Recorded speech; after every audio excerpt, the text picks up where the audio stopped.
Happy Halloween. Happy motherfucking Halloween, Nick. Halloween time is here tonight. Watch your back, kids. Episode 21. Episode 21. Hey, Pedro. What's going on, Nick? And welcome back, Jacob. Jacoby. The first returning guest. I guess that means I'm the reigning champion. I guess that's You should get a belt. I should. yeah. We should make belts Or maybe for just all a of bracelet. Yeah. That's a little bit. It's all a little excessive. I know you're not very materialistic, you know. Yeah. Any Hoosers. Let's start off with this news thing we kind of ran into last week. Yeah. We're I updated my computer, so when we were recording, this thing went off in our headphones as breaking news happened. It's like a notification. It was boom, yeah, something like that. Okay. So we're whoa, what's that? Then we were that could be kind of cool actually if if something broke and then we read into it live and kind of got our initial thoughts on it. So, but when we listened back, we realized that the sound was only in our headphones and not on the microphone. So our listeners could not listen. I had no idea what's going on. No They're idea new what you're talking segment. about. It's sounds. Yeah. They're losing it. So he has a soundboard now. I do, which kind of sounds shitty, but we're gonna do it anyway. And then we're still trying to figure out too, because for the middle of a conversation, it's also it's like a distraction. Yeah. Of something that might not be worth diving into. Then we can totally sidetrack with Right. Yeah. my PTSD went straight for the pen again. I'm sorry, I just had to have it ready to write down. Yeah, I apologize. Last episode I did click my pen. It's the fidgety aspect, okay? I'm here sitting. I got to do something with my hands. I always do the back and forth. I do the swivel. Yeah. You You got have a any- swivel chair. Yeah, that's true. I'm lucky. It's like the king. Oh, you're the king. King of the castle. The king of the swivel. You have any nervous ticks over there, Jacob? Not yet. Should No? we jump back into what we were trying to say? Sure. What were The you trying to- soundboard. Yeah. So now we apologize for that, and every time that notification comes up again, we'll make a little sound. So that'll be the beginning of that segment. Do you understand what's going on? See what? Okay. Do you understand your rights? To an extent. Yeah, they feel like they get I was gonna say they're taken smirky, away. Yeah. right? And then let's just pick right back off from what we ended last week on, was that after we finished, I feel like I say bitch a lot or Yeah. something too often. And it's funny because that was something that I've thought about in the last little bit too, of being something I've taken out of my vocabulary, even if I'm kind of kidding around with it. It feels like, as we're kind of moving as a culture and society, we're kind of changing things like that's not right. Or we're learning kind of socially how we should treat each other, or words that maybe might trigger people.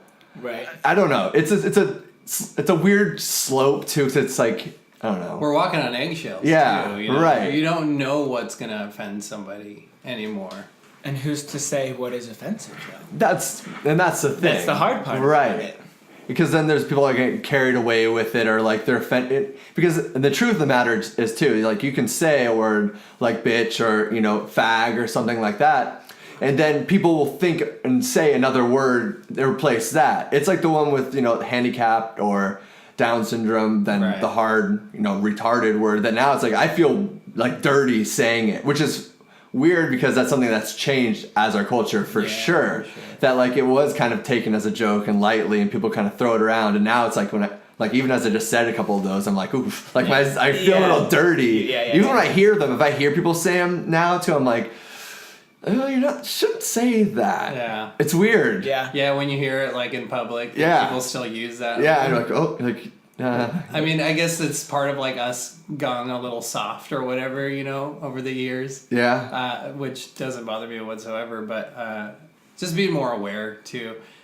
But do you really think the word bitch is gonna go away?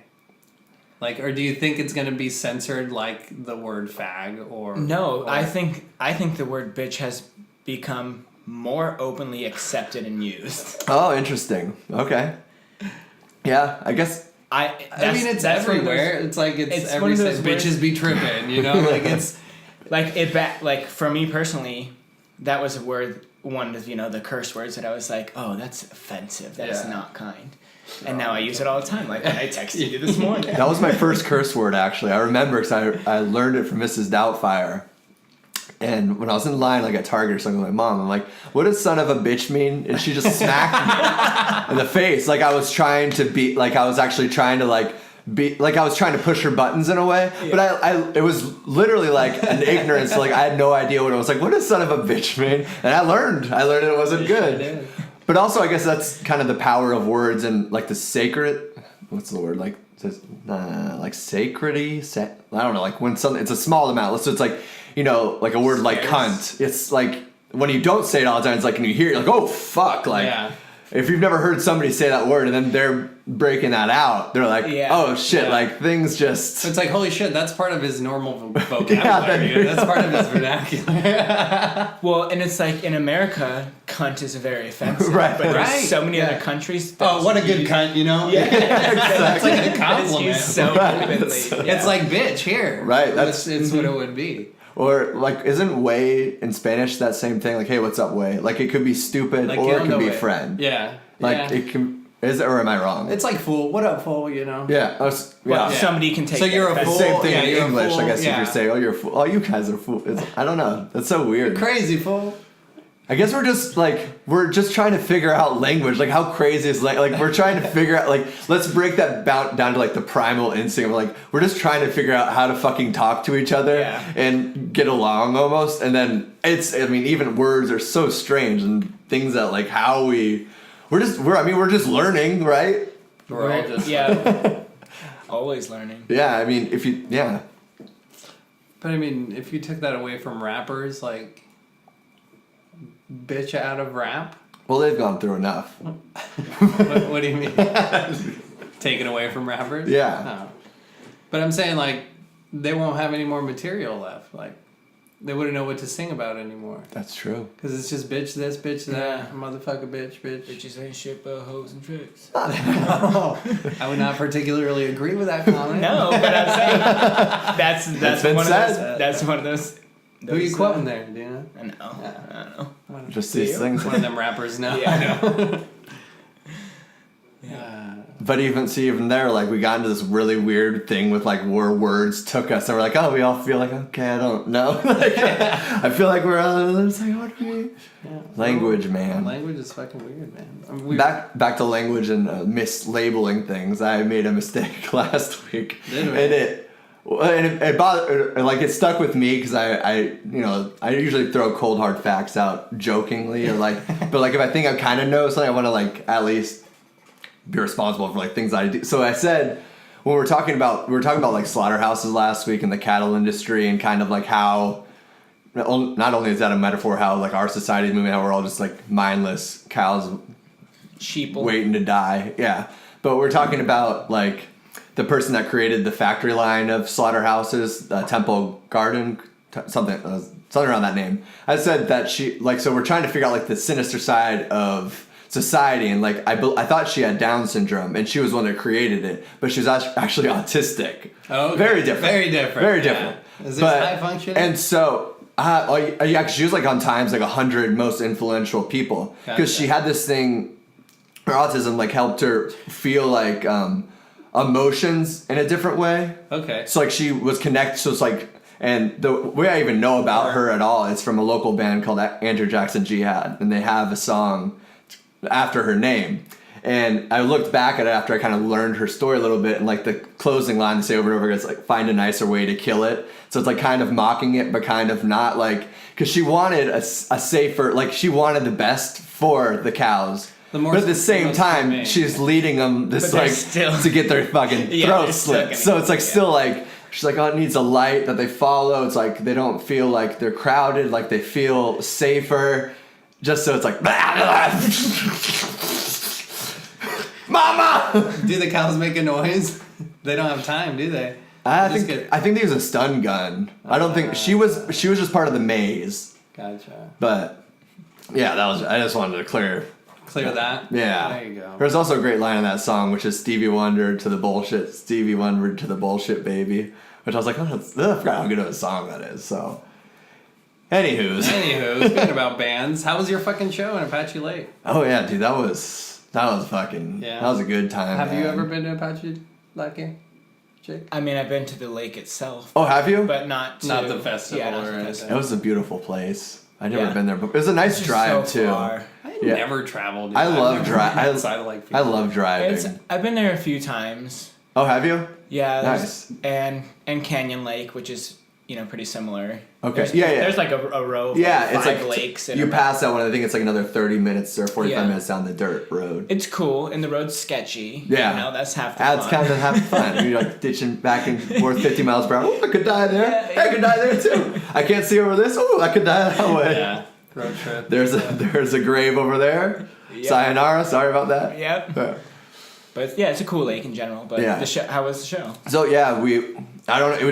It was cool because it was just set up right. Like the view was beautiful. It was amazing because I was like my first time. I felt like I could really like kind of step back and be like, fucking goddamn, like the music's been my vessel for like so many of my favorite experiences in the last like couple of years. And I mean, it just really given me so much to my life, and just like I usually just get so focused and like that song sucks, fuck that, I can do better, and I was able to really like live in that moment and kind of be like, holy shit, like this is amazing, it's so much fun, like the people, there's so many good people there, like everybody's super friendly, and just cell phones don't work, so nobody's staring down. We're all like, I was literally like, I had this chair that was overlooking like the mountain and the lake. And I probably sat there for like hours, like just people watching and just like taking it in. I also smoked 2 CBD cartridges in like 24 hours, 2 of them. So I was like melted. You were just like I was chilling like, hard, yeah. if there's any sense of like what CBD is supposed to do, I think I learned like the melting butter effect of it. Of like, that was amazing, dude. It was good times. Right on. Fucking good times, Yeah. dude. Were you on the main stage? Yeah, we played there pretty early in the day, which was fine. It was really cool to be on that stage. And then later that night we played in this little like cantina, and we did like kind of an acoustic stripped down thing, which we've never done without drums before, so it was a new experience there too. Interesting. And that was awesome Was he too. like beating on anything? No, we just had a tambourine that we'd play with Gotcha. a couple times, and then but yeah, and then it was cool because some people were like, I actually like that was like felt. It's like more intimate. Yeah. Right? Yeah, it's more personal. So I feel. yeah, dude, man, good times. Good, man. Glad you had a good show. Salud. Happy Salud. Halloween. Happy Halloween. Happy Halloween. What are your plans? Are you going to your parents here?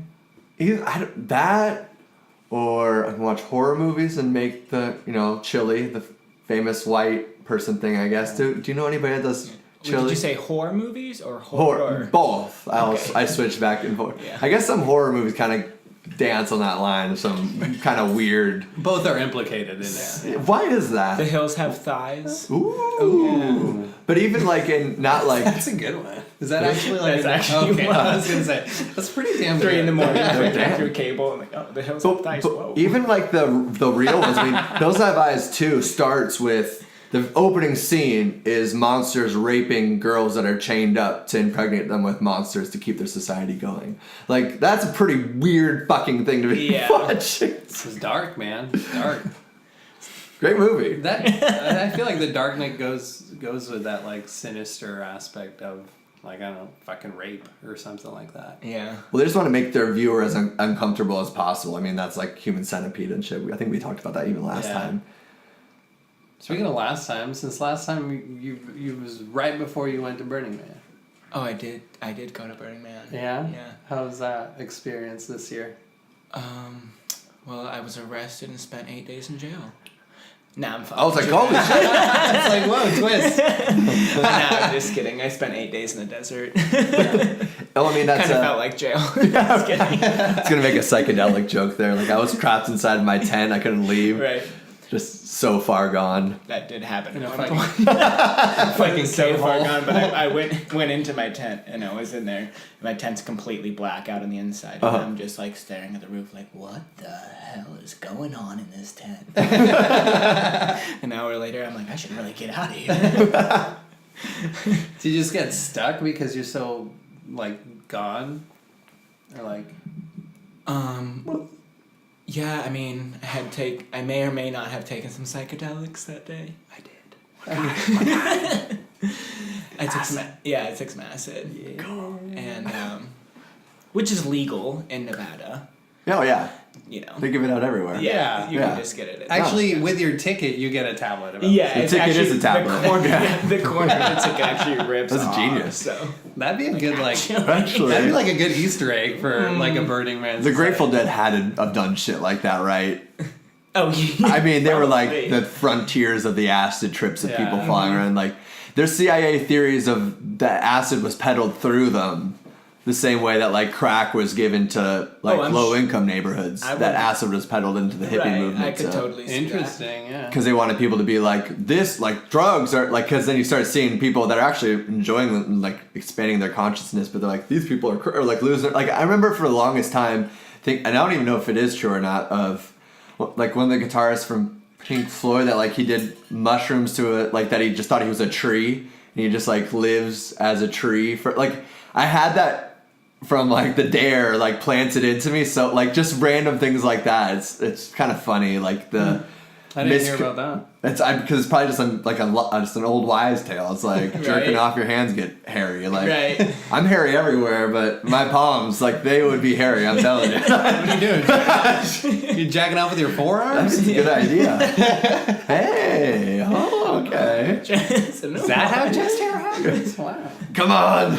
I want some chest hair. Jerking off onto yourself, Jeez. wiping it all over.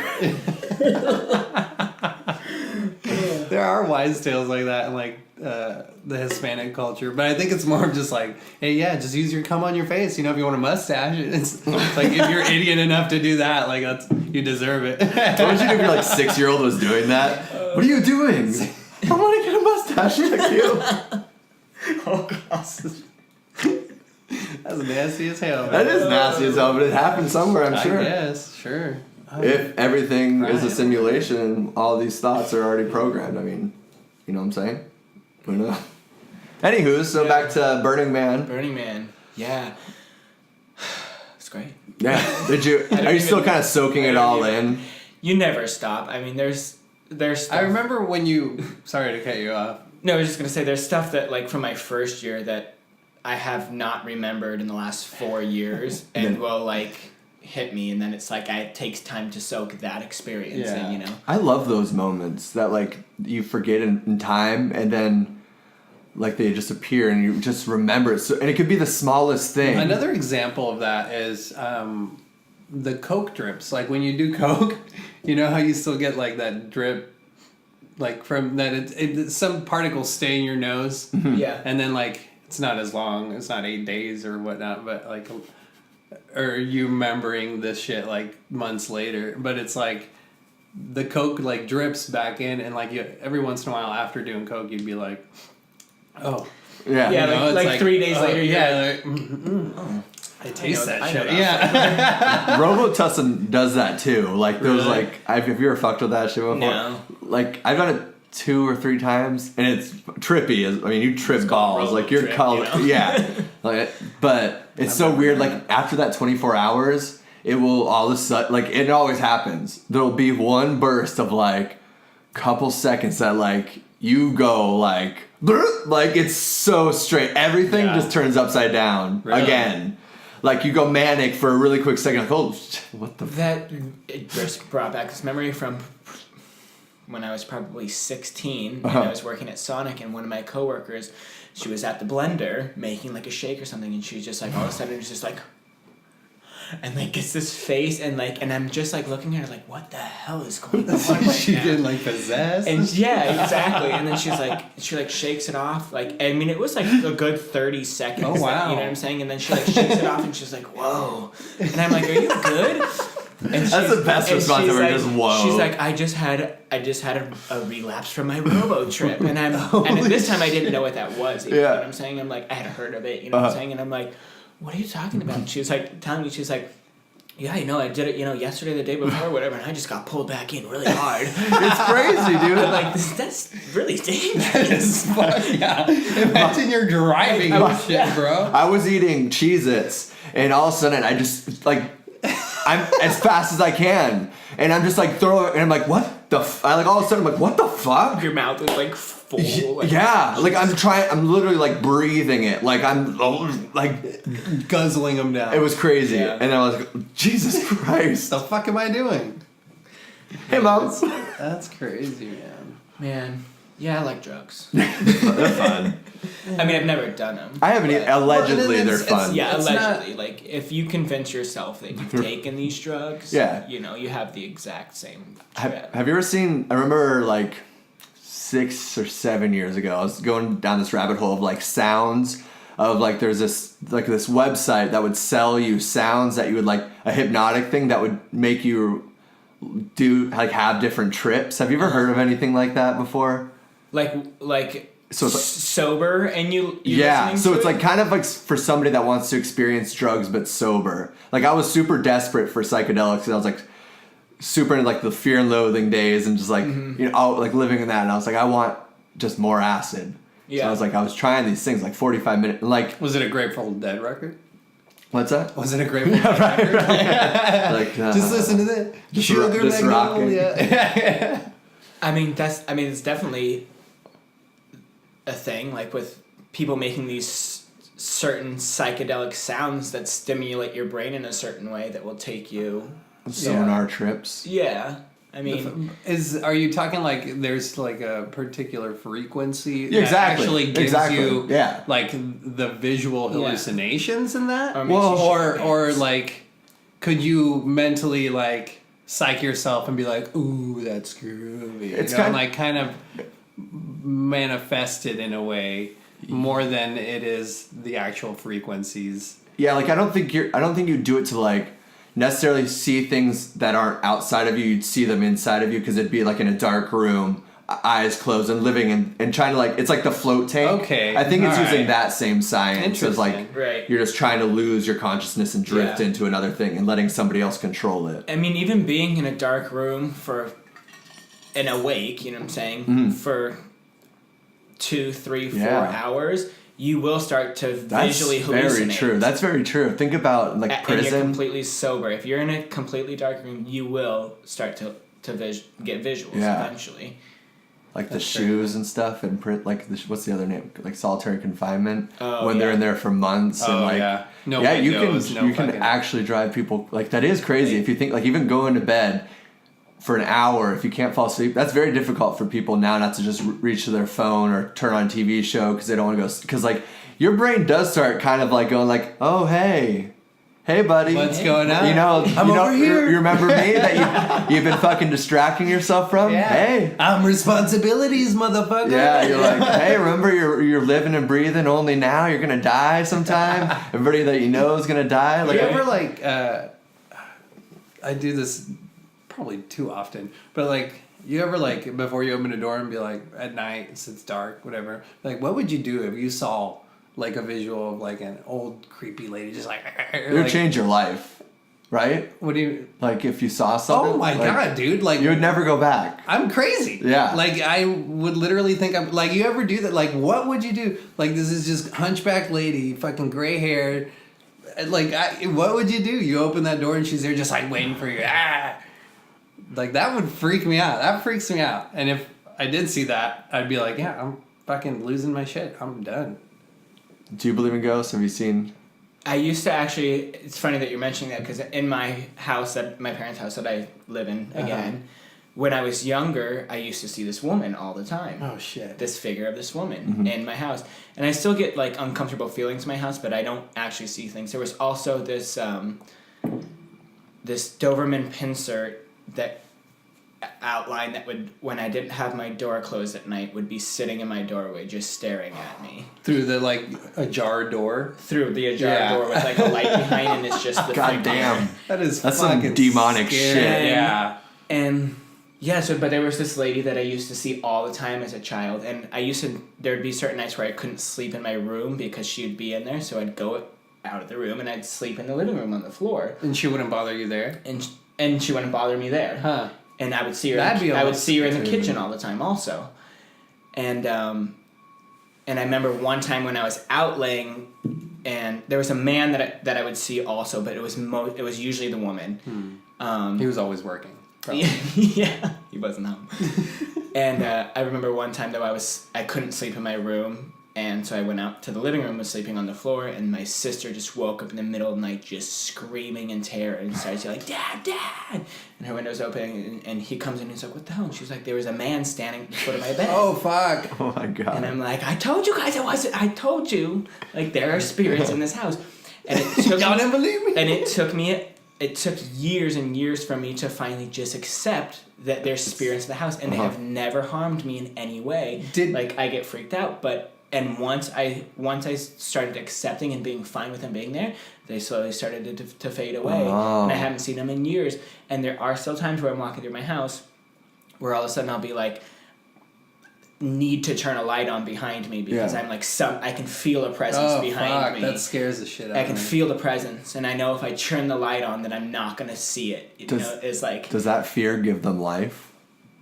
Potentially. Maybe so. Like maybe when you like start going to peace with it, like they start shifting away. Right. Were you ever like your sister? Like, did you ever like, Dad? Like, what the fuck? Did you ever like scream or like out of sheer terror? Or? Yes, but no. Like, there were times, but never to the point of like how I remember her experience. Yeah, that was like bloody murder. Yeah. Okay. Yeah, like literally like didn't sleep the whole rest of the night because I was her screaming and the terror in her voice. But thinking, do you think like fear gives them? Yeah, the fear. Yeah. Like, I mean, you're being fearful is exerting this energy. Like, right. It's literally. And they're like, God damn it, again? Yeah. You scare the shit out of you. Quit being a little. Why'd you bring me back? Yeah. Yeah, so I think definitely, like, and the acceptance and my energy changing of, the fear slowly going away. It's like, well, they were there before you. They're there for a reason, and they're probably not going to... Once I eventually just accepted, like, oh, yeah, whatever. And energy's a crazy thing, but it's definitely... Psychedelics definitely helped me. Because it helps you get these frequencies that you're like, oh, there's different things and different universes and different things existing amongst us that, like, we're not... fine-tuned onto. Right. The one weird thing, like, energy for me, have you heard of, like, burning sage to, like, clear the spirits? To cleanse. Yeah, to cleanse a room or to celebrate. So I had this little memory the other day because somebody was talking to me about it. It's like, and it was after I got out of this long relationship and she just moved out. And so there's, like, really bad vibe, really bad energy in it. Then it was, like, around October, so I was, like, getting into kind of, like, witchy things like we do. You kind of, like... go a little farther into, you talk about ghosts and stuff with people a little more often, and then I was like, you know what, I had this chef that used to like burn sage after like, a bad service or things like that. Like he was like into black magic and all that kind of stuff. So I always like had that in my brain. I did it a couple times. Then this one time I was like, I need to do that because like this apartment just feels like not good. Mm-hmm. So I light it, burned the sage, and was like sitting there. Then all of a sudden like this thing washes over me and like this weird like suction almost like kind of like spits out of my ear and just like leaves. And then I just like it was only like a couple seconds, and I'm just like, I sit back and like I couldn't move for like 10-15 minutes. I was like, it's like something just happened. I don't know what it was, but like there's different like it's just like, so it almost was an experience of like you felt this negative energy literally leave your body. Yeah, like, and then you sat there in awe, like it left. I felt like light. Like I felt like I don't know. It was weight off your shoulders, or it was relief in a way, right? Or just kind of like. It's like there's not even words for it. How did you feel afterwards? Like, I mean, I just was like. Was your apartment? I didn't understand. I just knew something happened. God. You know, and it isn't really until now when I was thinking about it the other day. I was like, I think like that was the kind of this bad juju, this bad energy, air that's like controlling your brain. You know. Yeah. And there's got to be truth to it. I mean, it's like, sure. And the thing is, like with those rooms or anything that you feel like, I mean, Indian burial grounds. I actually had a crazy story about that. Like my aunt was just in town, and like I said, like getting into ghost stories, we started talking about it, and my mom and her kind of like started talking about that they had a house that was haunted as well. And my mom never really talks about this kind of stuff. She doesn't really like go onto that side of weirdness, So it was exciting. So I was like, ooh, this is gonna be good, And they were talking about this house that they grew up in that like everybody that lived there would live there for like 6 months or a year. They'd always, the classic, they'd always move out quickly because, some weird lights or sounds are happening. And this one room in particular was always where all these like ghosts were appearing, the crying, all these crazy things that multiple different families experienced. And it wasn't until later that when my mom and her sister went back there to like kind of take pictures, like to remember trip down memory lane, they talked to the people that are trying to sell the house. They're like, we can't sell it anymore because now you have to tell people when they die in the house or if it's buried or it's like on, because that wasn't a law a long time ago. Wow. Yeah. So now they can't sell the house because people died in that house, and people, like, I don't know. That always happens, or it's like that's where the ghosts are living. Yeah. Yeah. Or like spirits. I don't know. Yeah. Did they tomato? Did you guys?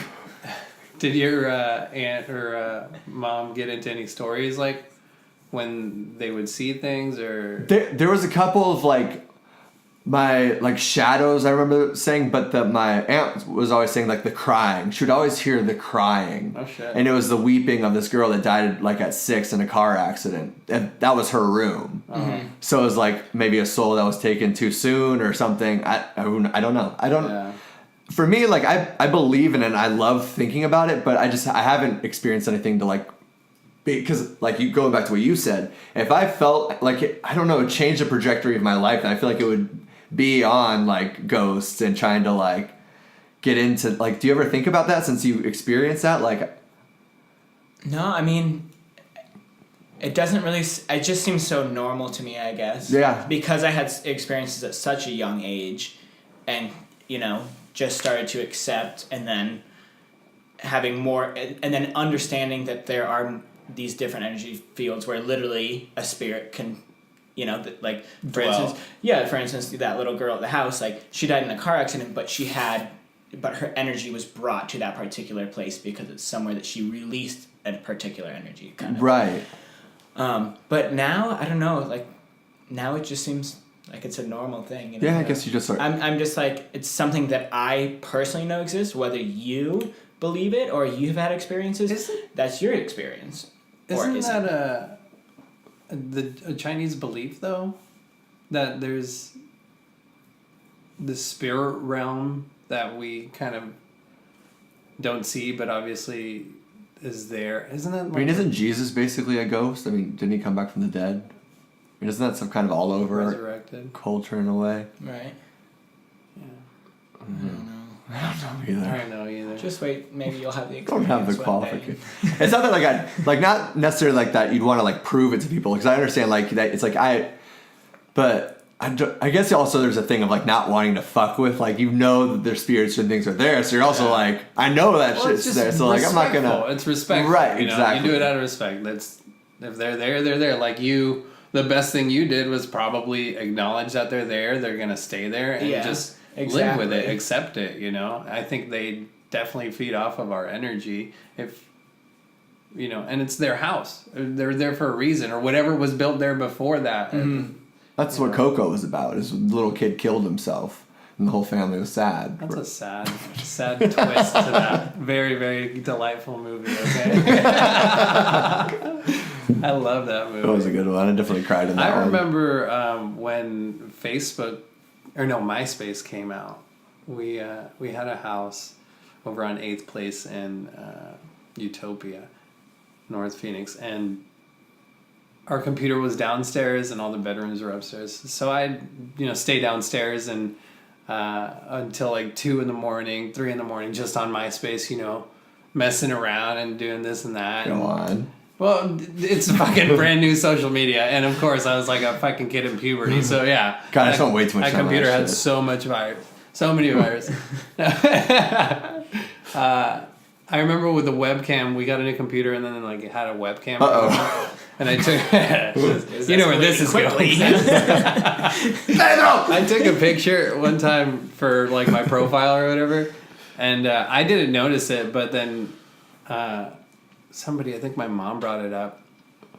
There was like a face like behind me, and it's like you felt like some energy there. Like there's always And we had a good family friend that was living with us at the time, and he slept downstairs on the couch when he did stay the night there.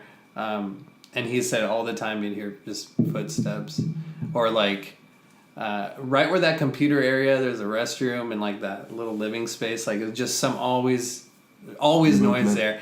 And I kind of felt the presence, but I never really acknowledged it either. Mm-hmm. So I was never really afraid of it, I guess you would say. And I just took the picture, and then everybody was like, oh, there's like this figure of a face. And I was like, I don't know. That's hard to, like, because you could be like staring at the carpet and you'll find like faces and like figures. Well, for sure. We generally try to like form a face when we look for shit. Why is that? So, I don't know. We're trained. Yeah. Trained to see what you want to see, like perceive everything, right? From a young age, for sure. It's like we're molding. But then again, the minds. Who knows how true these photographs are? I have seen some where it's like, damn, that's hard to kind of just push off to the side. But then again, they could be tampered with, Photoshop, this and that. Yeah. What's fucking real anymore? Yeah, what is real? I don't know. We're in a simulation, so. Exactly. Let me tell you. Some guy's so bored of this Sims game that's going on. That would be the worst game. He's not even like putting him in the pool and taking out the ladder anymore. He's just letting him live. He's like, this is even worse. Yeah. You guys are idiots. Look at this. Look at him clocking in, clocking out for work. I'm gonna wait till you blow yourself out. Look at this guy. He's about to kill himself because he didn't pay his bills. Sorry, well, you're about to go somewhere with that simulation, and then I don't know. Yeah. You know what I thought would be fun to do? Go to the grocery store and shop for shit that people left behind in the wrong places. You know how like when you're looking for shit, there's always like ham next to like beer or like something. You know, it's like oh, I don't need. Just make a dinner out of like all this shit that was funny, like chopped. Yeah, I thought that'd be a cool idea. We should make that happen. I usually don't do that. Do you like? What do you mean? Like put it? Yeah, like in a random spot. Yeah, I'm totally that guy. Are you? Yeah. But I always You're the worst kind of person. No, fuck you. The worst kind of person is a person that doesn't put their shopping cart back in the. Fuck you. You're good. That is the worst. That is the worst kind of person. Wait, what is? The person that doesn't put their shopping cart. That back. is so. Dude, that is bad. That is bad. I'll do that in the grocery store. I'll put the food. Oh, we don't need milk, but I'll put it in a refrigerated section. You know, I just won't put it. So you get mad that somebody doesn't put one cart back, but you're 5 bags of chips and you're no. And it's not like I do it often. I usually go to the grocery store knowing what I need and yeah. He actually takes his whole cart up. He's like, I actually don't need any of this. Can you put it back for me? This is actually a go back cart. Yeah. That's like the people that like have a whole like I've seen that too where they go to the grocery store, they have like a whole cart, they're like, and they're just like ringing, like, actually I don't want that. To like some of the things inside of their grocery. I mean, that still is probably better than just like putting in a random place, but it seems like kind of like, why would you think I want that? No, girl, throw that to the side. Right? Like you came in here with $20 and you have $200 groceries. Nah, I got some fucking. So get rid of bananas. Can you unbag that one now? Unbag that one. I'm that person though that walks back to where I picked the thing up. Yeah, props for you guys, man. If I'm near it, I'll walk back. You're gonna think about it now. Yeah, I am. Yeah, or at least right before you do, you're gonna look. Nobody's watching. You're gonna pull something out and put it behind. Yeah. Put the thing back on. Isn't that funny when you like replace habits, but you like hide them behind other like bad things, and you're like step back. At some point, you learn. You're like, what the fuck am I doing? Yeah, right. It's just what is it? Throwing newspapers on piss. Like not wiping it up, I guess. Yeah. That makes sense. That's a good analogy. I don't know what. Maybe go to the newspaper for piss. It's like paper towels. Or... Oh fuck. I was thinking like newspapers. I kind of miss like that. Kind of sounds nice. Having a newspaper. Oh, you're getting old, bro. I know. Yeah, you're getting that's old. Still an option. I know. No, it's it is. True. Yeah. But I think I'd probably be bored. I think I like the idea of it. That I do. Like, what the fuck am I doing? Yeah. Fucking. But it was a nice thing. On the porch, coffee, nice joint, some Jesus OG. Now it's just you go to your news on your phone. Yeah. slow news day. Looks like. Yeah. Actually, the one that started it was right when it happened was the pipe bomb thing. Did you hear about that? Yeah. So we're like, oh shit, that's kind of crazy. It's intense. And also something that's completely kind of been wiped under the rug super fucking quickly, like everything always happens. And Yeah, just filters. News Like filters so quickly, dude. and my big thing with that is, so all these like Hillary Clinton, Barack Obama, Robert De Niro, George Soros, like that got sent these like. Wouldn't they keep that on the down low? Aren't there like some like security clearance things like you don't want to know that like people are like sending bombs to like they are stirring up fear because like why do they have to tell, like it's actually better not to tell the public because then people don't really think like, oh, that's a good idea. That's exactly why they do or I it. could think It's all of it. fear. That's Yeah. in the end, that's what it all is when it comes when it's coming from All any sort of political or government, Yeah. source. It's in the end, it's pretty much always fear. It's what they're trying to instill in you so that they can be in control. It's scary because it's so obvious in the news, especially if you pay. Like, then there was like the Pittsburgh shooting a couple days later. Yeah, we forget about the last story. Let's move on to this one. And it's like, okay, this guy killed 11 people. And this whole, like on his social media and the things that like the government's always watching. We have words that we can type on our phones or on our computer. Yeah, and and they'll be red alert. flag. Yeah, like, red it's flag. people's jobs just to do that. Right. And this guy was a right wing extremist saying like Jews, babies deserve to be dead. Like I don't remember the shit was like If fuck. they're really watching, like they would have seen that shit, and they just didn't do anything about it. Yeah. Like I don't know, bro. It's. But there's so many people that are crazy nowadays that it's like. There's probably so many. They see so much of it that they literally can't keep up with it. Dude, that's scary. Yeah. That's even fucking scary. I didn't think about that. Like Yeah. they It's only so have rampant. so many people that can work through, and they have to choose. Like, yeah, this guy seems like he might be off the rocker, or okay, this guy actually might kill somebody. Right. He's you like, know? I haven't had a day off. I'm fucking been working 60 hours. I got 3,000 Nazi haters. I got a million people that want to fight.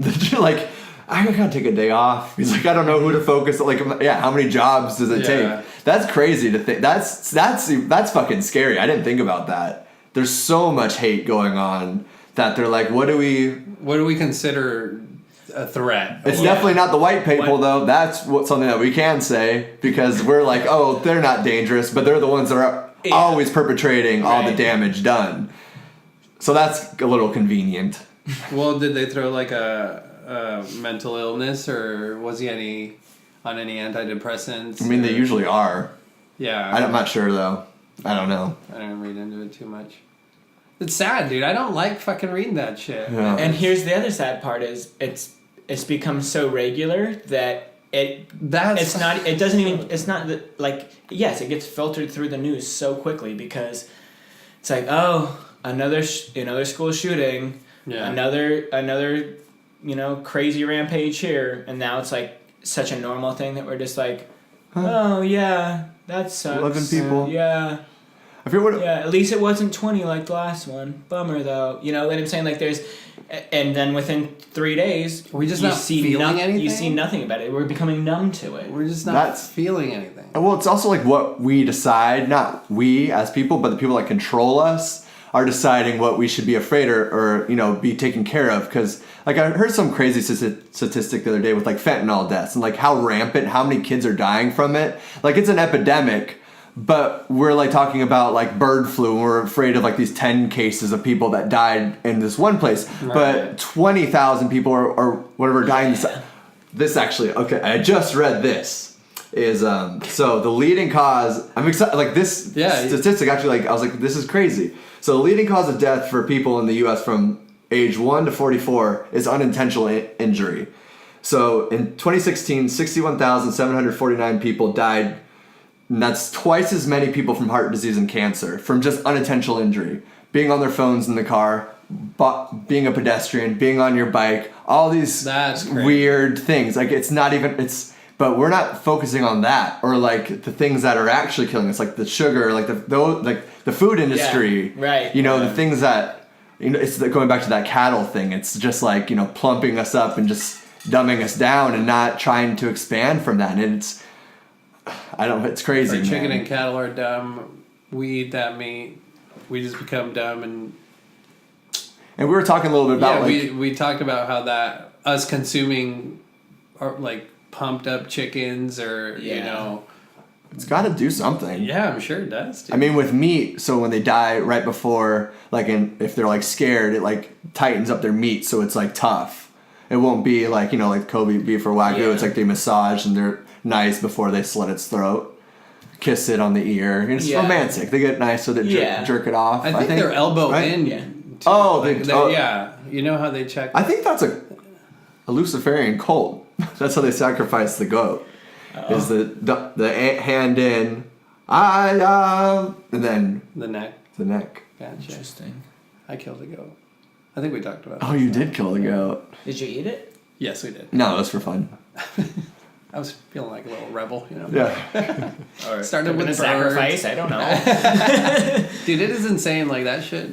Once you cut the jugular, that squirts out like in the movies. Like in the movies, bro. It is insane. It is weird.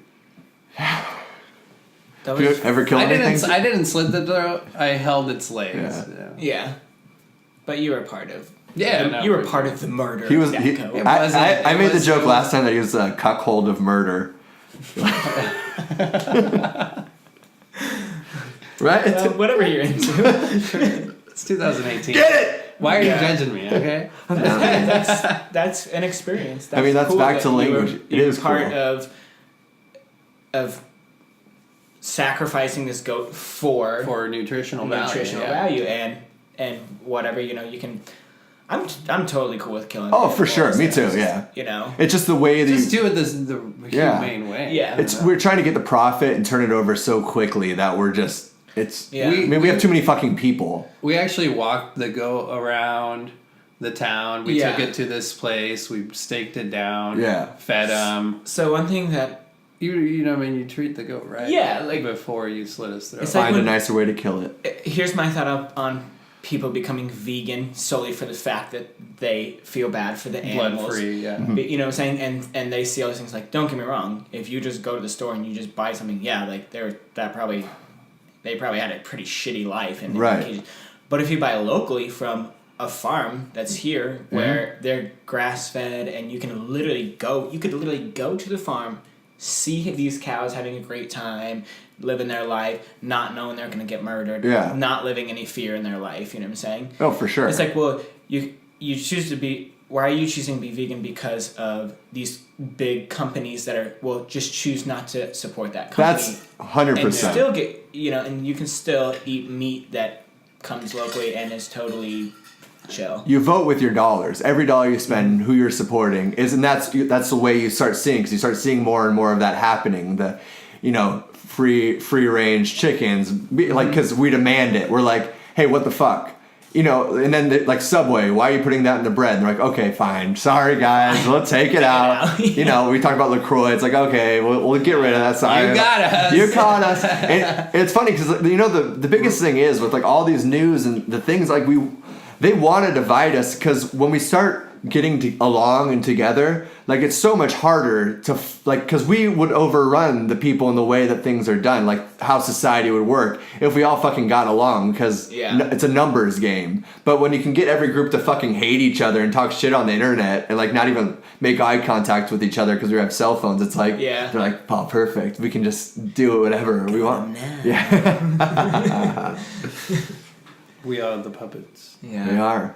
But I do think that's kind of culturally, we are shifting though. It goes back to like the bad words and the things we're not supposed to say, and like we're thinking more about it. And the problem is that it's all the old people that are stuck in these old ways that are running the country and making all the laws. Like my biggest thing, like I remember when gay marriage like was a huge thing to get passed, and it was like, how was this not done like 10, 15 years ago? Like, it's fucking stupid that it's taking this long to even happen. And why do you think that is? Because the Iraq War, where we're throwing drones over there and killing more innocent people, it's like, that was a distracting point too. Like, I don't think people realize, because I remember when that was all happening, I was like, this seems very, very convenient. You know what I mean? Yeah. I don't know. I mean, I also like kind of grew up in Seattle, so I was like, I was always like, yeah, the people are gay. People are like, good for them. Mm-hmm. Why are you fighting about that about people from the same sex being in love.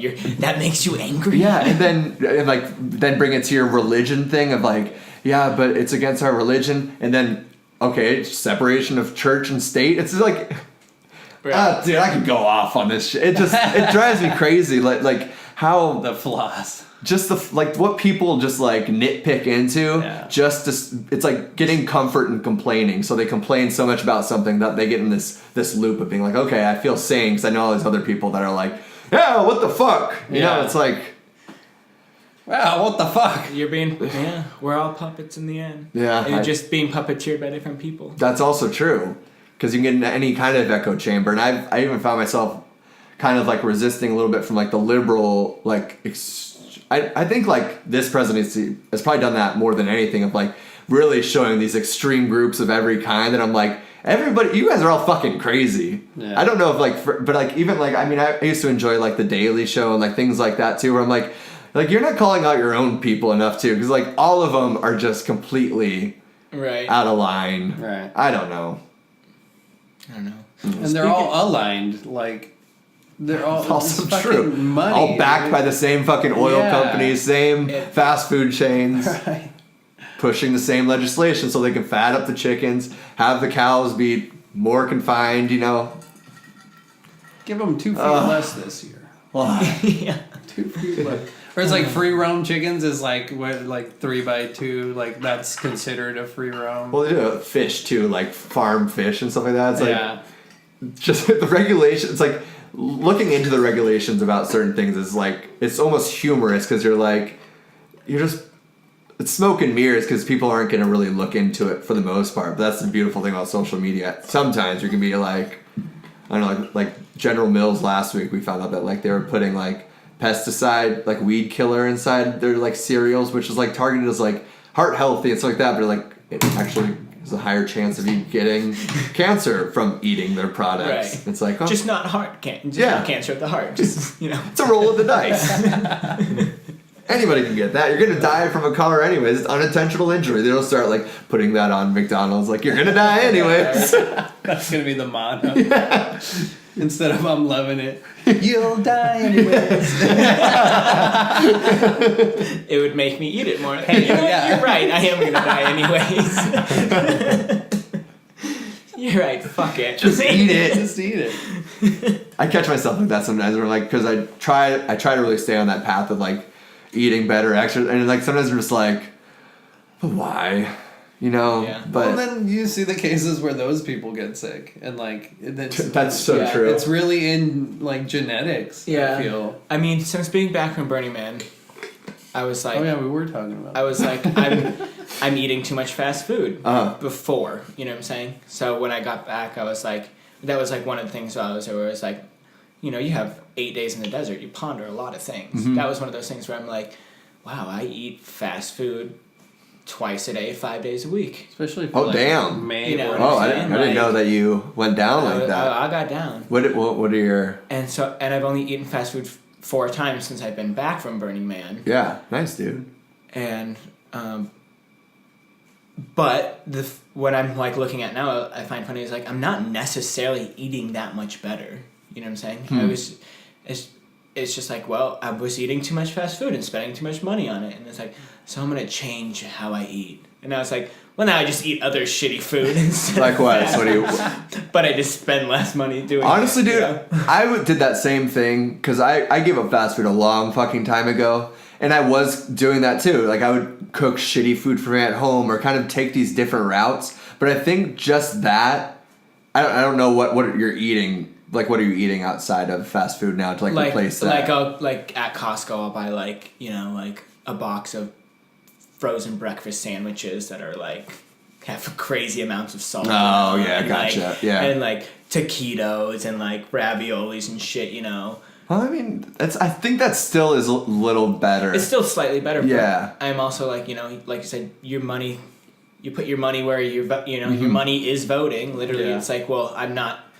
Those big corporations don't give a fuck about anybody but themselves. So it's like, well, at least now my money is not going to continually supporting this corporation that actually doesn't give a shit. It just wants your money. And then you stop craving those chemicals they like pump in their food anyways. Because like you said, like you eat that 5 times, 2 times, and like that's why I don't do it too. Because like I get addicted to it in that weird. Because there's something in there, like right? Oh, definitely. It's made by scientists. It's not just like, like I could go to Wendy's and be like, oh yeah, I like everything on the menu, but I need that fucking chicken sandwich. Yeah, Like, it's gonna make me feel better. It's gonna like it's not just a craving of flavor, because really this chicken sandwich from here and here is gonna taste pretty close to the same, right. But it's like what's in it that's making you like, I need it. Give it to me. I mean, they're doing it because they want your fucking money. That's back to the that's the thing. I was always stuck on McDonald's, dude. Yeah. Yeah. I had my fucking order down, and it was like, when I was drunk, I would be like, yeah, let's make a McDonald's run. Yeah. I'm being shameless right now. Like, I may or may not have Uber Eats McDonald's in my house a couple of times while under the influence. That's gonna be expensive, no? It's not much more expensive. Oh, yeah. Honestly, it's not terribly bad. I haven't gone for a long time, but I've heard like it's gotten expensive though too. Like, is that true? If you go, like, are you spending like $12, $13 at those kind of places or no?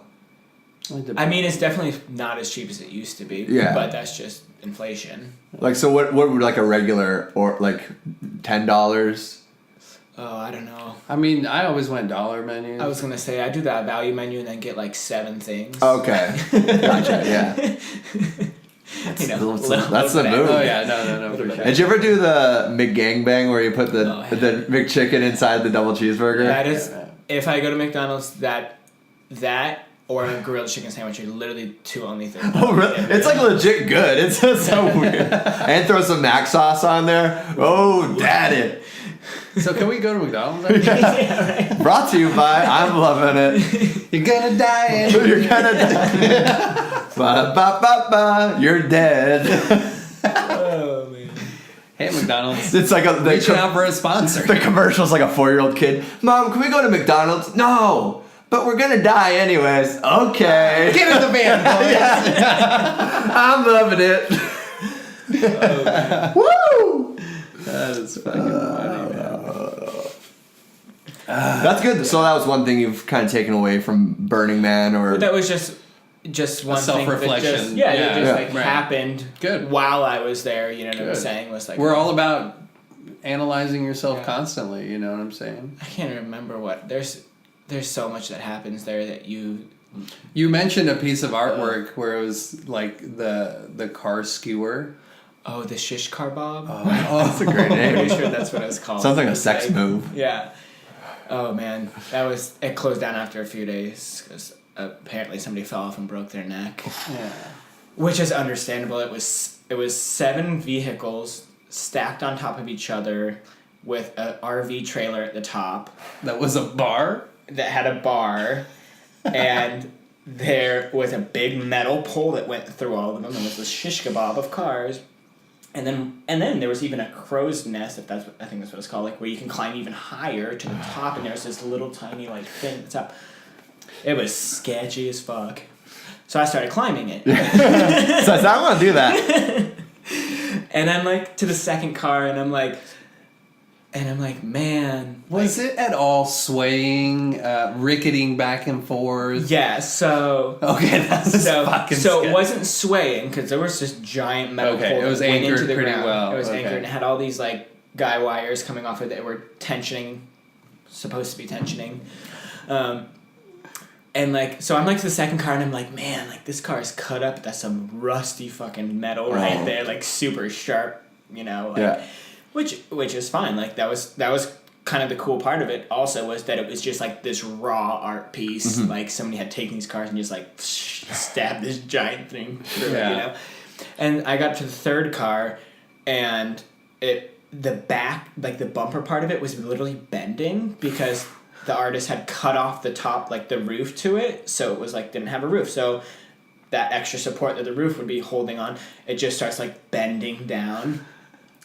And I'm like, oh, this is cool, you know? And then somebody's up there, like, this is cool, we could die.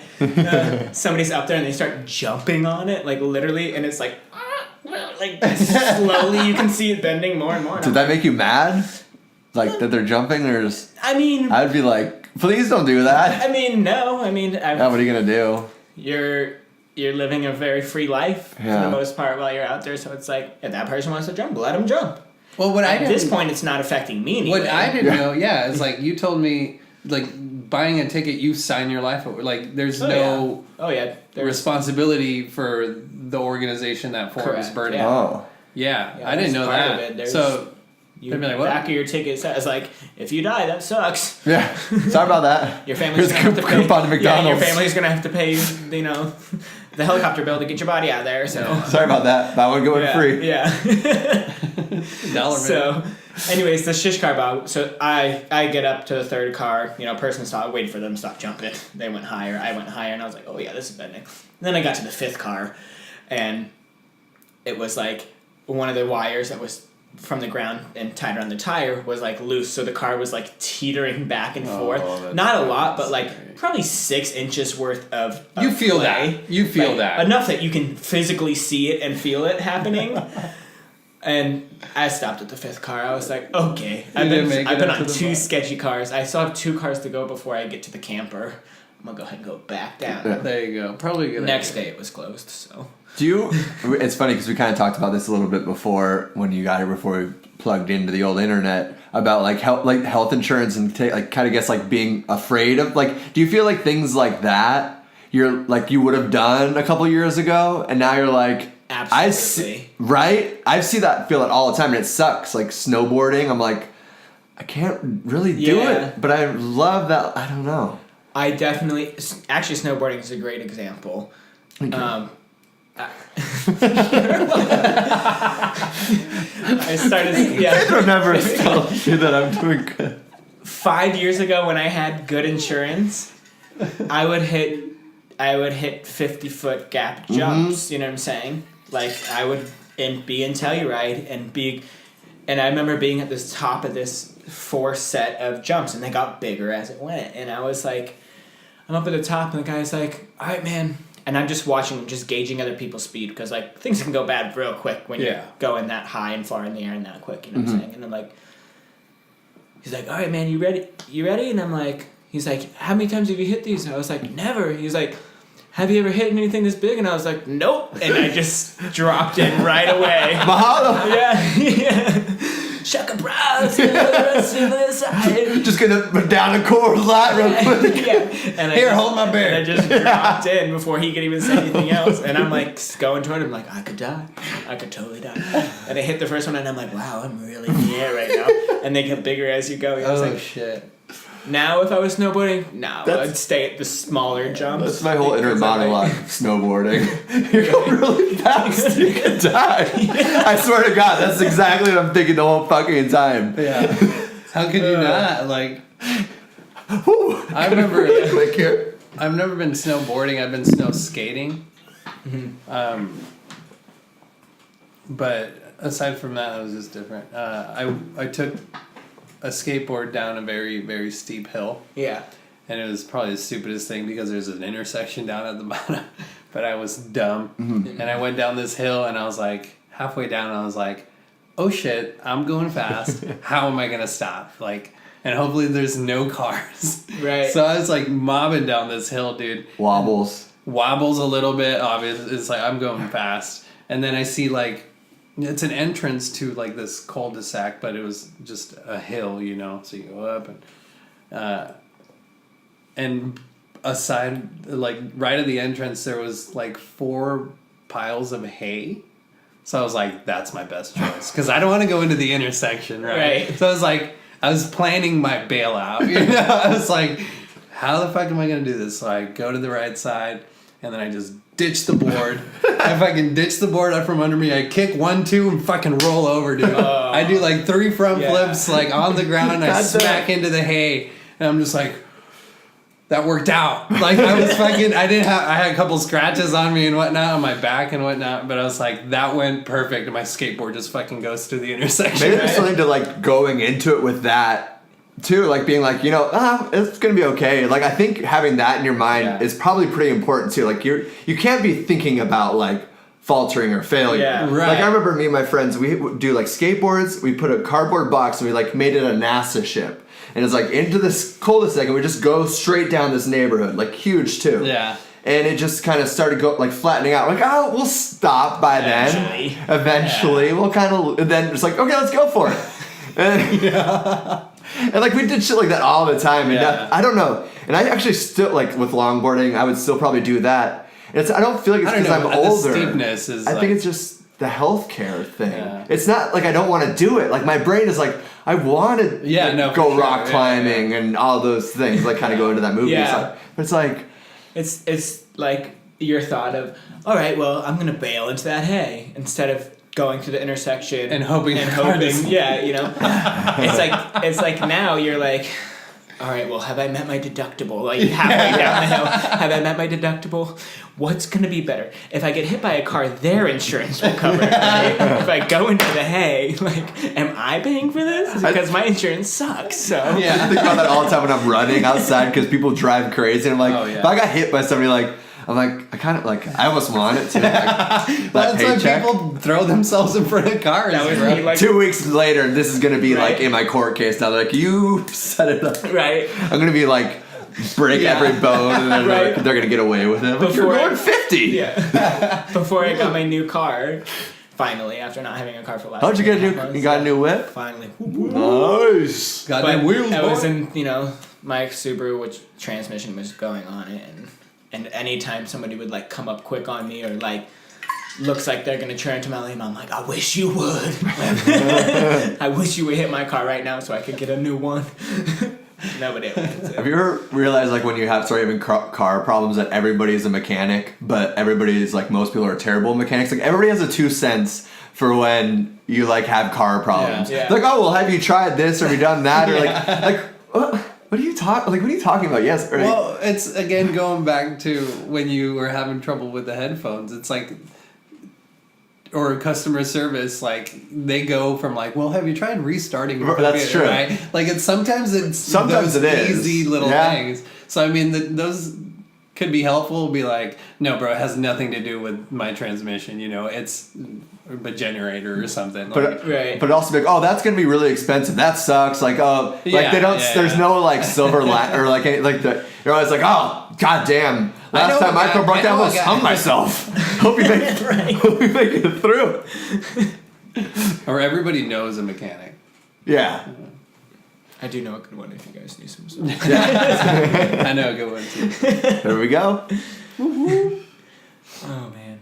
Let me tell you about this place at Burning Man. Back to Burning Man again. Yeah. There was this camp. It was called. I want to say it was called the Blacklight Lounge, or. Yeah, I think it's Blacklight Lounge. And or maybe it was the 3D Lounge. I don't know. Anyways, I could tell. Oh, I'm a great driver story. No.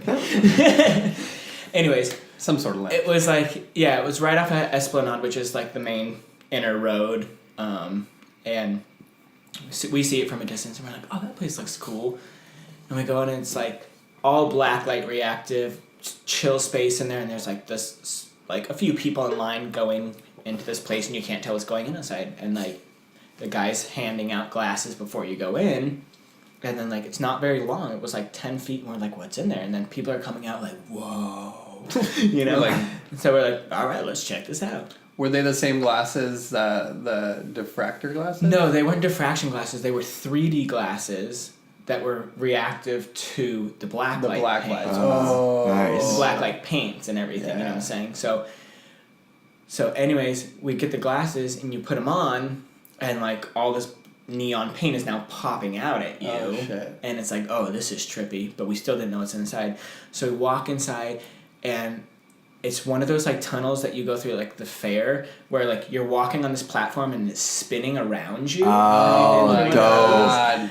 Where it makes you feel like your whole body you're fucking going spinning. along with. Yeah. Rob Zombie's haunted house had a whole house with those glasses, and that shit.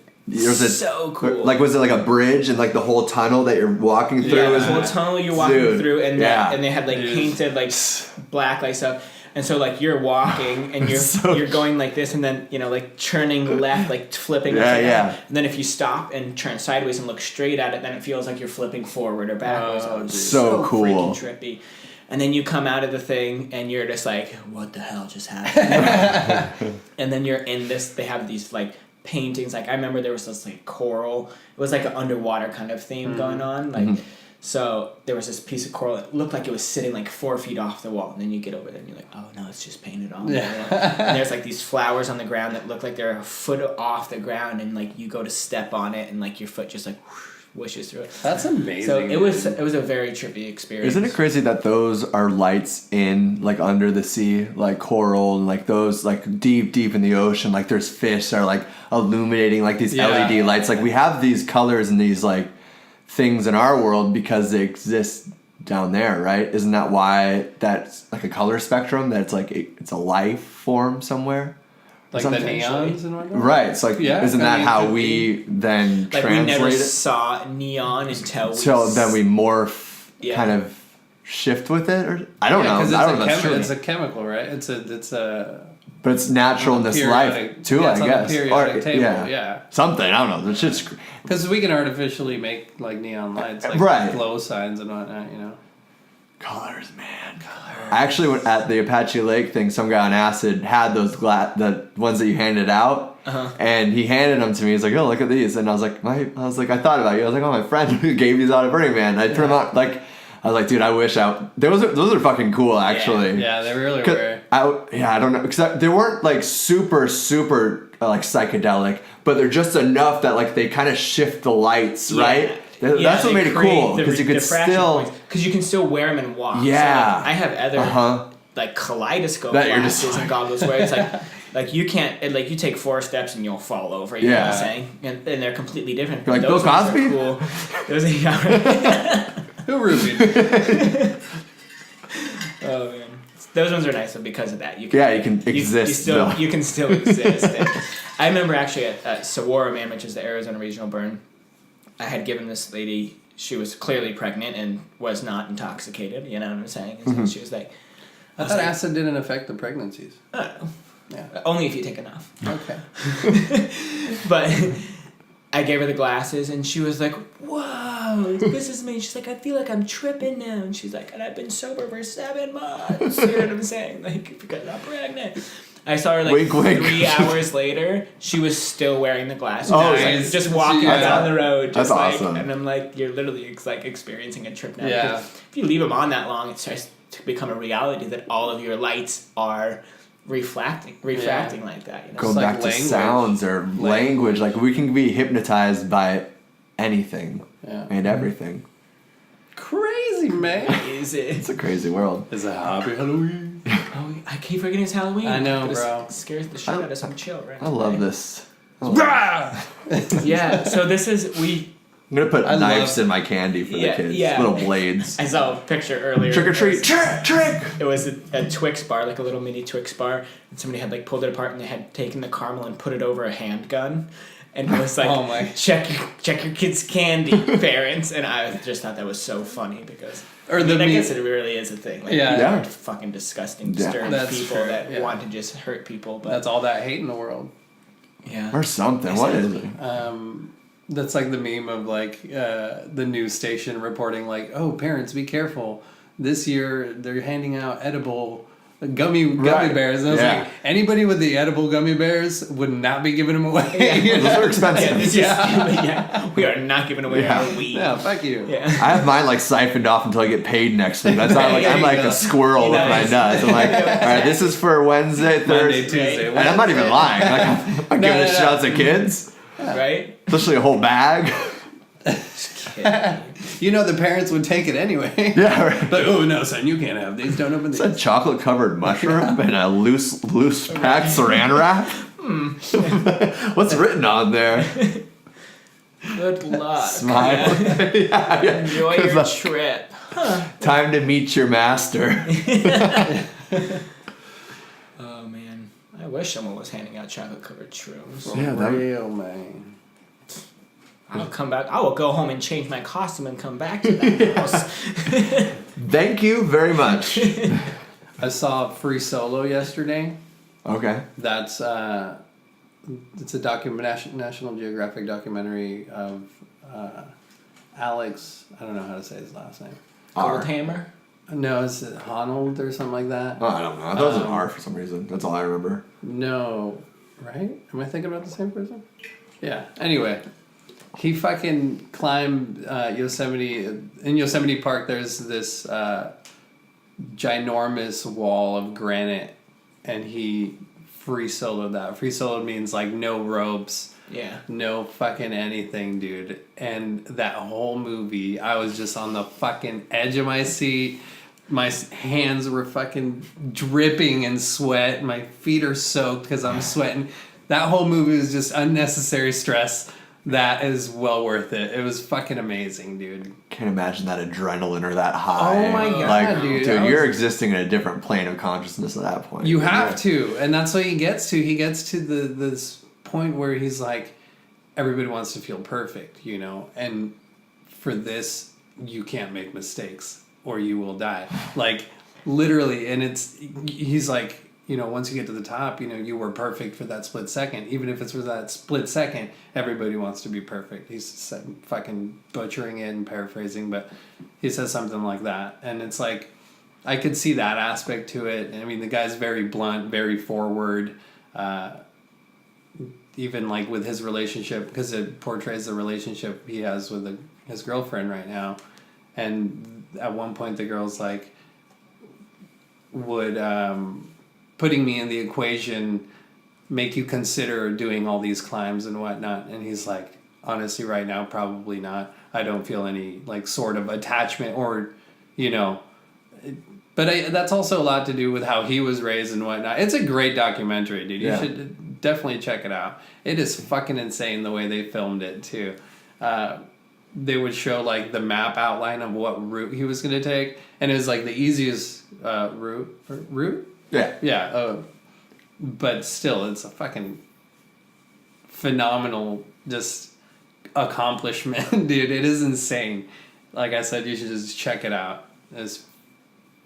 His passion for climbing is like, you definitely shows. It's good, or it's crazy to see somebody, you know, so passionate about something. I've done some indoor rock climbing. That's pretty fun. I've never done it, and then like sure, after that, I was like, dude, I want to go out there, dude. Well, maybe not out there. Well, no, not to rock gym, but no, I'm not saying it's fun, right? Oh, yeah, I like it. Yeah. I'm not saying to fucking do what he was doing. Let's do it. Not free soloing. No, let's go to one of the rooms. I've done some free soloing actually, but not on anything big. Like really, I mean, 20 to 30 feet. But you can still die. Yeah. Like, you still can't, dude. You know, but it's like watching. I've seen videos of people, you know, climbing free solo, and it's just like, oh wow, you're literally climbing 400 feet right now. Dude, this There's was skyscraper. This was 2,980 something feet. I was like, and like the camera zooms out and it's this animated picture of El Cap, and it's showing his route. And then it like zooms in all the way in, and then it comes to real life, and that's him. Like, I'm like, oh my god, it's like, it's fucking like crazy. something as simple as like a really hard hand cramp could send you. Dude, the hand positions that he has to do, like, there's this one part where he's only holding on by his fucking thumb, dude, and then he's gonna switch like the other thumb. His wife is stoked. Oh my god, dude! Can you imagine? That was fucking stressful. The sex things he can do with that. Your thumb and your other thumb and my ass? What hold are you using on me right now? Is that your foot? Keep it up. I like it. Yeah, those people they climb like buildings and stuff too, which isn't as high, but they die all the time from that too. 100%, dude. I never thought I'm not afraid of heights. I don't think I am, because I'll do like tall roller coasters, you know, those drop things.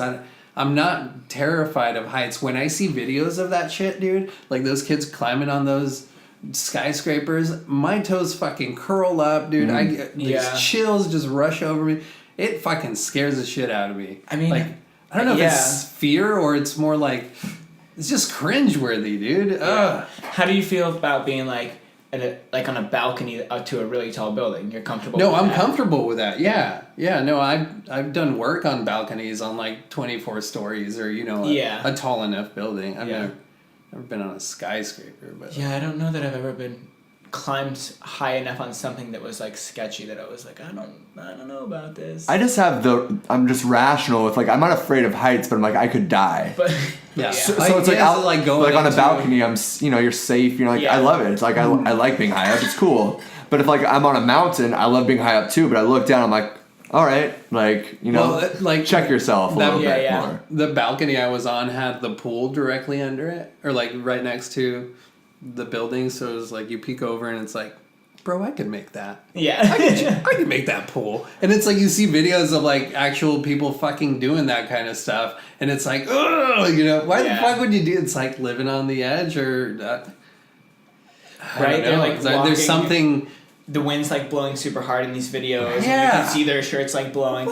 And they're just like walking on this 6-inch wide beam. Like, or they're on the fucking little hoverboard shits. And I'm like, what are you doing, dude? The best is no running start. I'm like, what are you fucking doing? It's like, all right. Just like, at least get a little like, I know. But I mean, they're usually intoxicated. That's the beauty of alcohol. The one drug that's free and legal. But I mean, there's like people doing it for I don't know. Thrill? Yeah, for like a sport. Yeah, like making a NASA thing on skateboards and going down the cul-de-sac. I mean, it's like, we all want that thrill or that rush. No. Even though with those friends was the first time I got high that I didn't realize what it was. Because we were like super pyros, like a lot of kids. And we were playing with like chemicals in the garage because it was Seattle because it was raining. Yeah, so we went from like filling like, Coke cans with like gasoline and rolling them and lighting them on fire to like playing with like, Febreze and making torches and stuff in the garage with it shut. So I just remember like 20 minutes later just being in the living room with my friend and we're just laughing hysterically. I don't think it was till like years and years later that I was like, you were high on fucking chemicals. You were on inhalants. You were taking poppers before poppers were poppers. Actually, no, that's they were just VHS cleaner then. Okay. That's true. The old VHS. Speaking of poppers, no. Yeah? No, it was interesting. We've talked about poppers. I've asked you actually because I've never done anything, and you mentioned that it's. I mean, it's an inhalant. Yeah, it's fun. Yeah, I guess I've done it For 5 seconds. It's just like, have glue. you done whippets before? Yeah, Nitrous? Yeah, like. Oh, you've done. Oh, you haven't. I mean, it's similar in that same sense. Like, doing a popper, like, just like it gives you like the womp, and like your audio changes, and like your body, like you feel it. Like, it's the same thing with a whippet. Like, I don't really necessarily understand how it works, but I'm like, pretty much, your blood pressure's changing or something, and like you're not getting enough oxygen to your brain, so now you're experiencing like audio hallucinations, and as soon as things start to change, that's crazy, dude. You know what I'm saying? I did dust off. I've never done like the actual whippets. Oh, yeah, that's obviously worse. I think. Like others. There's few things that immediately after you feel the brain. Like, oh yeah, I like, yeah. You feel the brain damage immediately after. They're like, God damn, dude. Like, I gotta. So yeah, like poppers. If you want to do some poppers, do poppers while you're having sex because we talked about this. That's what they're for. Sex shops. Yeah, yes. Exactly. Why? That's where you buy them. It's okay. Well, if you're having anal sex, so excited. We talked about this before. Because your blood pressure or whatever changes, it creates you to relax. So if you're having anal sex, it allows you to take a dick in the ass without it being painful. So it's pre-cum. It's not to optimize the cum. Oh no, it'll optimize your cum. Okay, too, definitely. Talk to me. Like if you're getting closer to having an orgasm, to climaxing, and you hit poppers, like you take one, you hit it for 5 seconds, and then the longer you hold it, the longer you're not getting oxygen in your brain, so the better it's going to be. And Oh yeah, it'll create your orgasm to be because I mean you're high, so if you're getting close to orgasming, it'll make your orgasm happen quicker, and it'll be intense because you get a full body high for that minute and a half that you know what I'm saying, and then it goes off and then you do it again. But yeah, it's nice. It's audio asphyxiation or choking, right? Yeah, same that's thing. crazy. I was like, same yeah, exact you're cutting thing. off the If brain. you cut off that's crazy. the flow. I never thought of that. And choke me, daddy. yeah, exactly. And then you never been choked either? Gosh, Pete. Girls love being choked these days. I'll tell you. Nowadays, they really do. That's why Cosby was getting away with it for so long. You're squeezing the veins on the side of the neck. Not me. Know? You're not cutting off the freaking windpipe. I go for that. Yeah, I go for the windpipe. I mean, a little pressure on it. Yeah. But, I mean, you gotta mean it if you're choking. Am I choking you now? Wait, wake up. Yeah. And you gotta know when to release, exactly. Did you come? But yeah, I mean, like poppers is not something that I'd be like, oh yeah, let's do some poppers. Have you done it as you orgasm before? Yes. Oh, nice. Yeah. Did you? So Pete actually brought this up, and this is how we talked about this one time, was that pigs actually orgasm for 30 minutes. Oh. So we were like, how could we figure out how we could do that? And then I brought up poppers. I knew that they optimized the orgasm, but I wasn't sure if it was like you do it before, after, the right time. How long could you orgasm for? Tried to challenge listeners to see if they could get 30-minute cum challenge. It was a hashtag 30-minute cum. It didn't catch on for whatever reason. I don't know why it wouldn't. Well, I mean, there's people that have, like, I've seen documentaries about, like, women that have 30-minute consistent orgasms and how it's, like, not pleasurable. Yeah, right. Yeah. Where it's not like, like women can come multiple times and men can too. I've seen, like, but... Can women orgasm? I mean, they say, I don't know. They don't just cry and call their parents and say they need to move home? But I don't know, that doesn't necessarily seem enjoyable to have. I mean, I've been able to orgasm more than once during sex. What's the best way to non-stop. orgasm? Like, oh my god! I'm coming! Here we come. Shout out to my boy Steve Webb. He knows. Oh, 56. I gotta say, that happened. That was like my second week working at Coconuts, and my boy Steve Webb, in the back, all of a sudden out of nowhere, just like so loud, oh my god! And I had been there for like 2 weeks, so I don't really know the employees that well yet, you know what I'm saying? I literally was red and had tears going down my face because I was laughing so hard. Like, the truth is he probably was coming, too.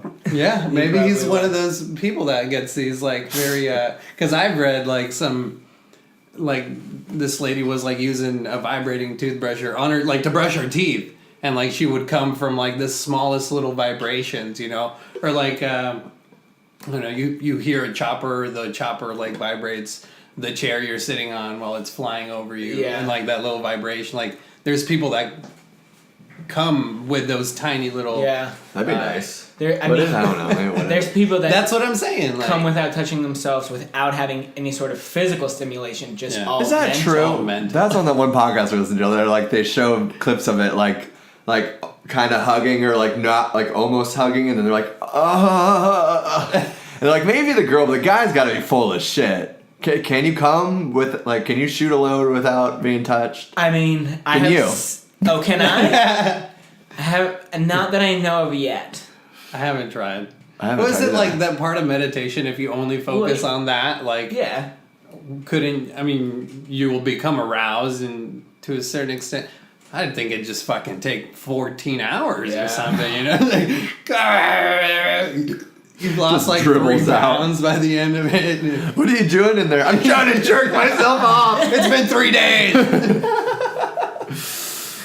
That's ruined it. 1, 2. I don't know. Yeah. We're fucking sex experts, dude, you know? We should be. Yeah. But optimal way to come, really, what would you say? Poppets? Would that be the best orgasm? I like orgasming laying down. Not much of a. I don't like coming when I'm standing. Doesn't feel as. I was actually being serious with that. I was just, why not? Why not get into it? I don't know. Yeah. Everyone's different I'm not sure in its that own I have way. a particular way that I like to. I like to come. I That's guess my favorite way. my favorite way is to come. Yeah, I don't know. Who knows? Who would know? I don't know. You should know, I I guess. should, but I don't. You gotta get laid, man. No. I don't try at all. Yeah. I have zero game. But I also just like don't go out. If it's not what you know, I don't you're know. in. It's weird. Yeah.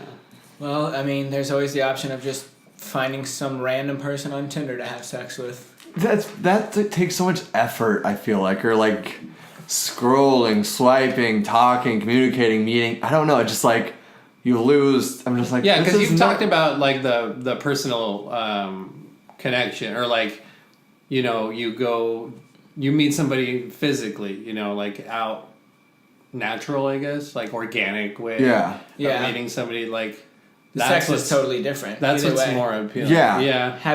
That's like, for sure. I mean, I've had those random hookups, you know, where I just found somebody and chatted with them and met up with them an hour and a half later and we banged and never talked again. You know? Yeah. But that sexual experience in comparison to somebody that you've just been hanging out at the bar with even for the last 5 hours is different, you know, or somebody that you've been, you know, that you've hung out with twice now or multiple times. Right. Yeah. It's definitely a different sexual experience.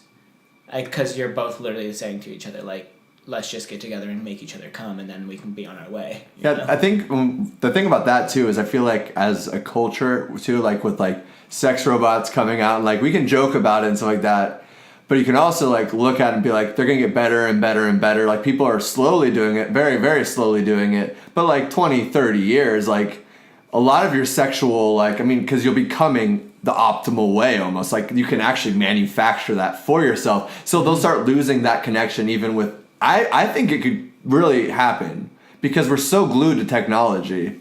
And if you can take this sex robot and has all these different settings, you can get exactly what you want to have that particular and you orgasm. can. Yeah. And then you can. Yeah.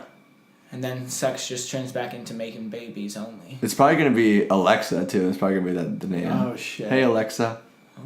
Oh, choke me, daddy. 2018, Cosme. I said call me Dr. Daddy. Dr. Dad. Dr. Dad, not so hard. Would it be like automated like that, or would it like have like a sensual voice? Well, right now that's how they are. Yeah. But I mean, we're basically programming those things with the fucking Alexas and all the things like the talk to speak. Like, you know, the companies are downloading that information and they're learning how language and how I wonder if how like we that's talk. actually Alexa's name, because Alexa has to be somebody, right? Yeah, there was a movie about that actually. That was like, there? yeah, That's a good question. yeah. I mean, it has to be somebody, or is it the creator? She made us create her and start giving her life, and slowly we get better. I was thinking We're gonna like give her more praise life, Alexa. yeah. What's crazy, dude? Like, because that shit freaks me out, and I brought this up last week, and because I don't know, that like just having that thing, always listening and like talking to it. Think about the kids that are growing up with that now. Like he was saying, how his nephew will like. Oh yeah, he'll go up to it and he'll be like Alexa, Alexa, you know, like. Because the article was like, it was like one of the first 4 words the toddler learned was Alexa, and like he's communicating with this robot, and like, what's he gonna create? What's he gonna invent? Like what, you know?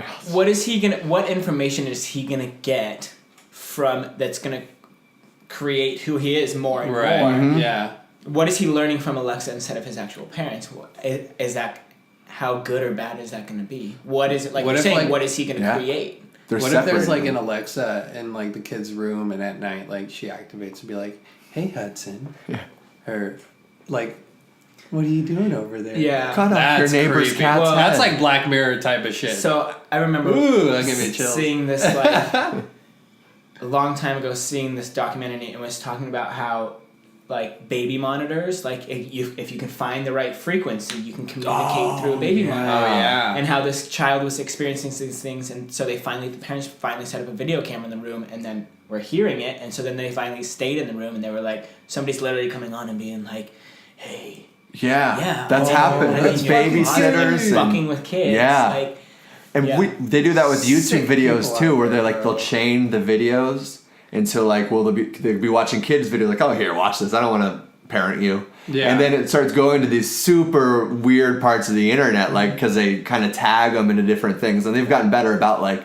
but like people are always trying to do this. Like people could actually like hack into That's their scary. thing. People can hack. I never thought about that. People can hack into your webcam. Like they say like people like. There's thousands of people like in China, like tech people that can hack elections. And like they showed, it was something that I saw. It was like a 12-year-old that hacked into like the Florida's government system of like, they could fuck with the numbers. Like a 12-year-old. I did hear about that actually. Like, dude, like there's, it's crazy. I usually actually cover up your little webcam. Yeah. With Alexa, they're not going to have to hack anything, because they're going to eventually just have full control.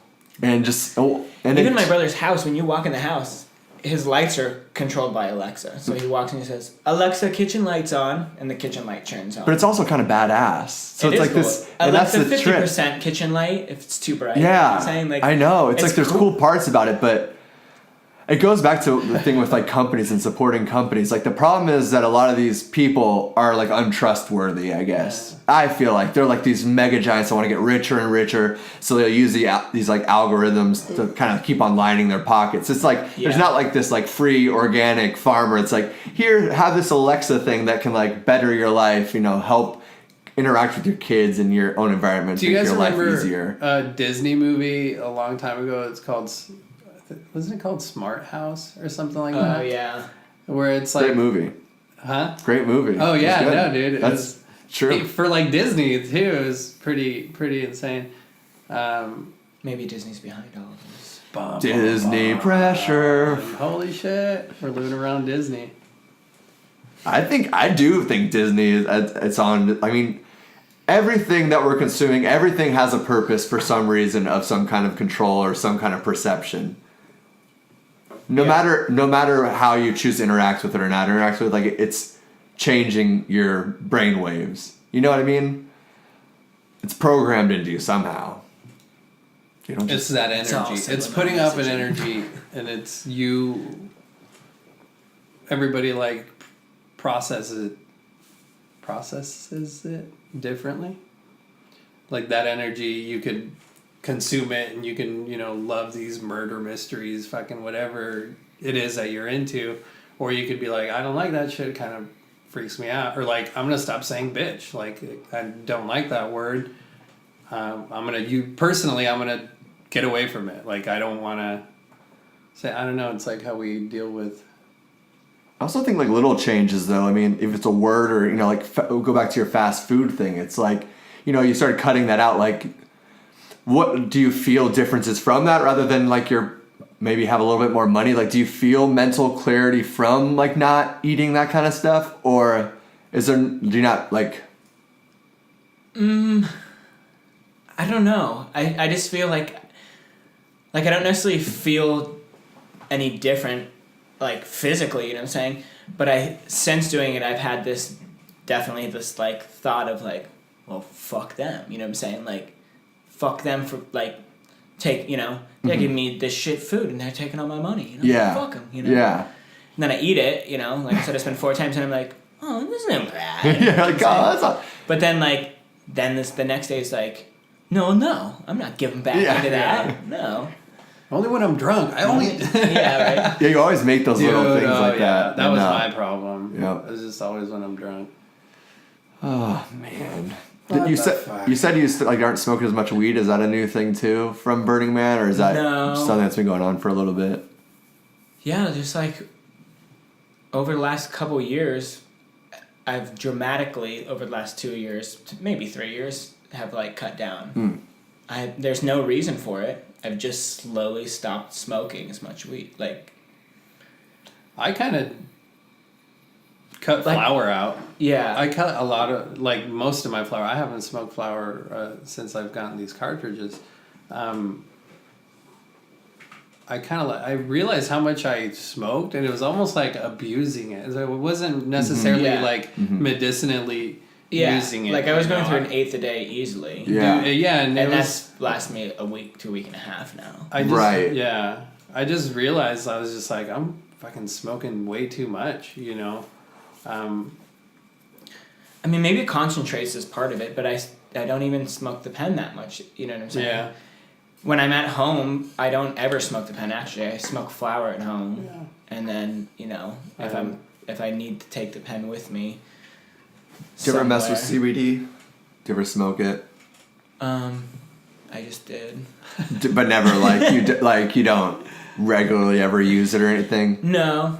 That's one of those things that I just feel like it's given me a lot of the properties of what I was searching for in weed, but I would quickly be abusing it because I'd be like, I want this feeling, or I'd be like searching for the feeling that I want.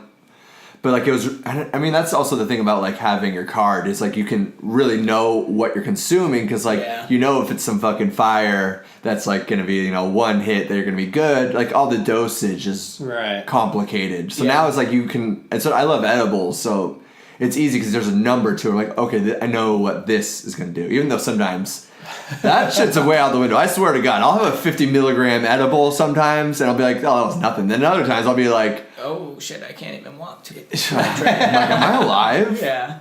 This is a simulation. I was having that exact conversation with somebody the other day. Like, you can get a 50 milligram, which should be putting you at a real good place. Uh-huh. And you're just like, oh, good. And then I remember one time my friend gave me one that he had made, and we were out on a bar crawl, and he was like, and he was making caramels at the time, and I've had him from him before, and he was like, this is strong. And I'm like, yeah, I've had them before. Whatever. That's always the problem. This is strong. Start with half. Whatever. Eat it, and then like 2 bars later, I'm sitting there like, I don't know if I can make it to this bar. What is life? Yeah. I don't think I've ever had like that. I haven't done enough. Like deep like trips into it on edibles. No, I like the little 15, maybe 20, but I've never pushed my limit outside of that. Yeah, I enjoy it. Yeah, I think there's a masochist part of me that sometimes I need to be like, you're gonna learn some shit today that like, you know what I mean? That's what I do with mushrooms too. Like I don't enjoy. I think I talked about this last week. Like I don't enjoy mushrooms. But I do them, but I enjoy what I take away from them. Yeah, it's like I'll be like, I'm good for a new like edible trip on marijuana. Like I don't know if I'm gonna be a little uncomfortable, but it's good to be uncomfortable. Yeah, it definitely is.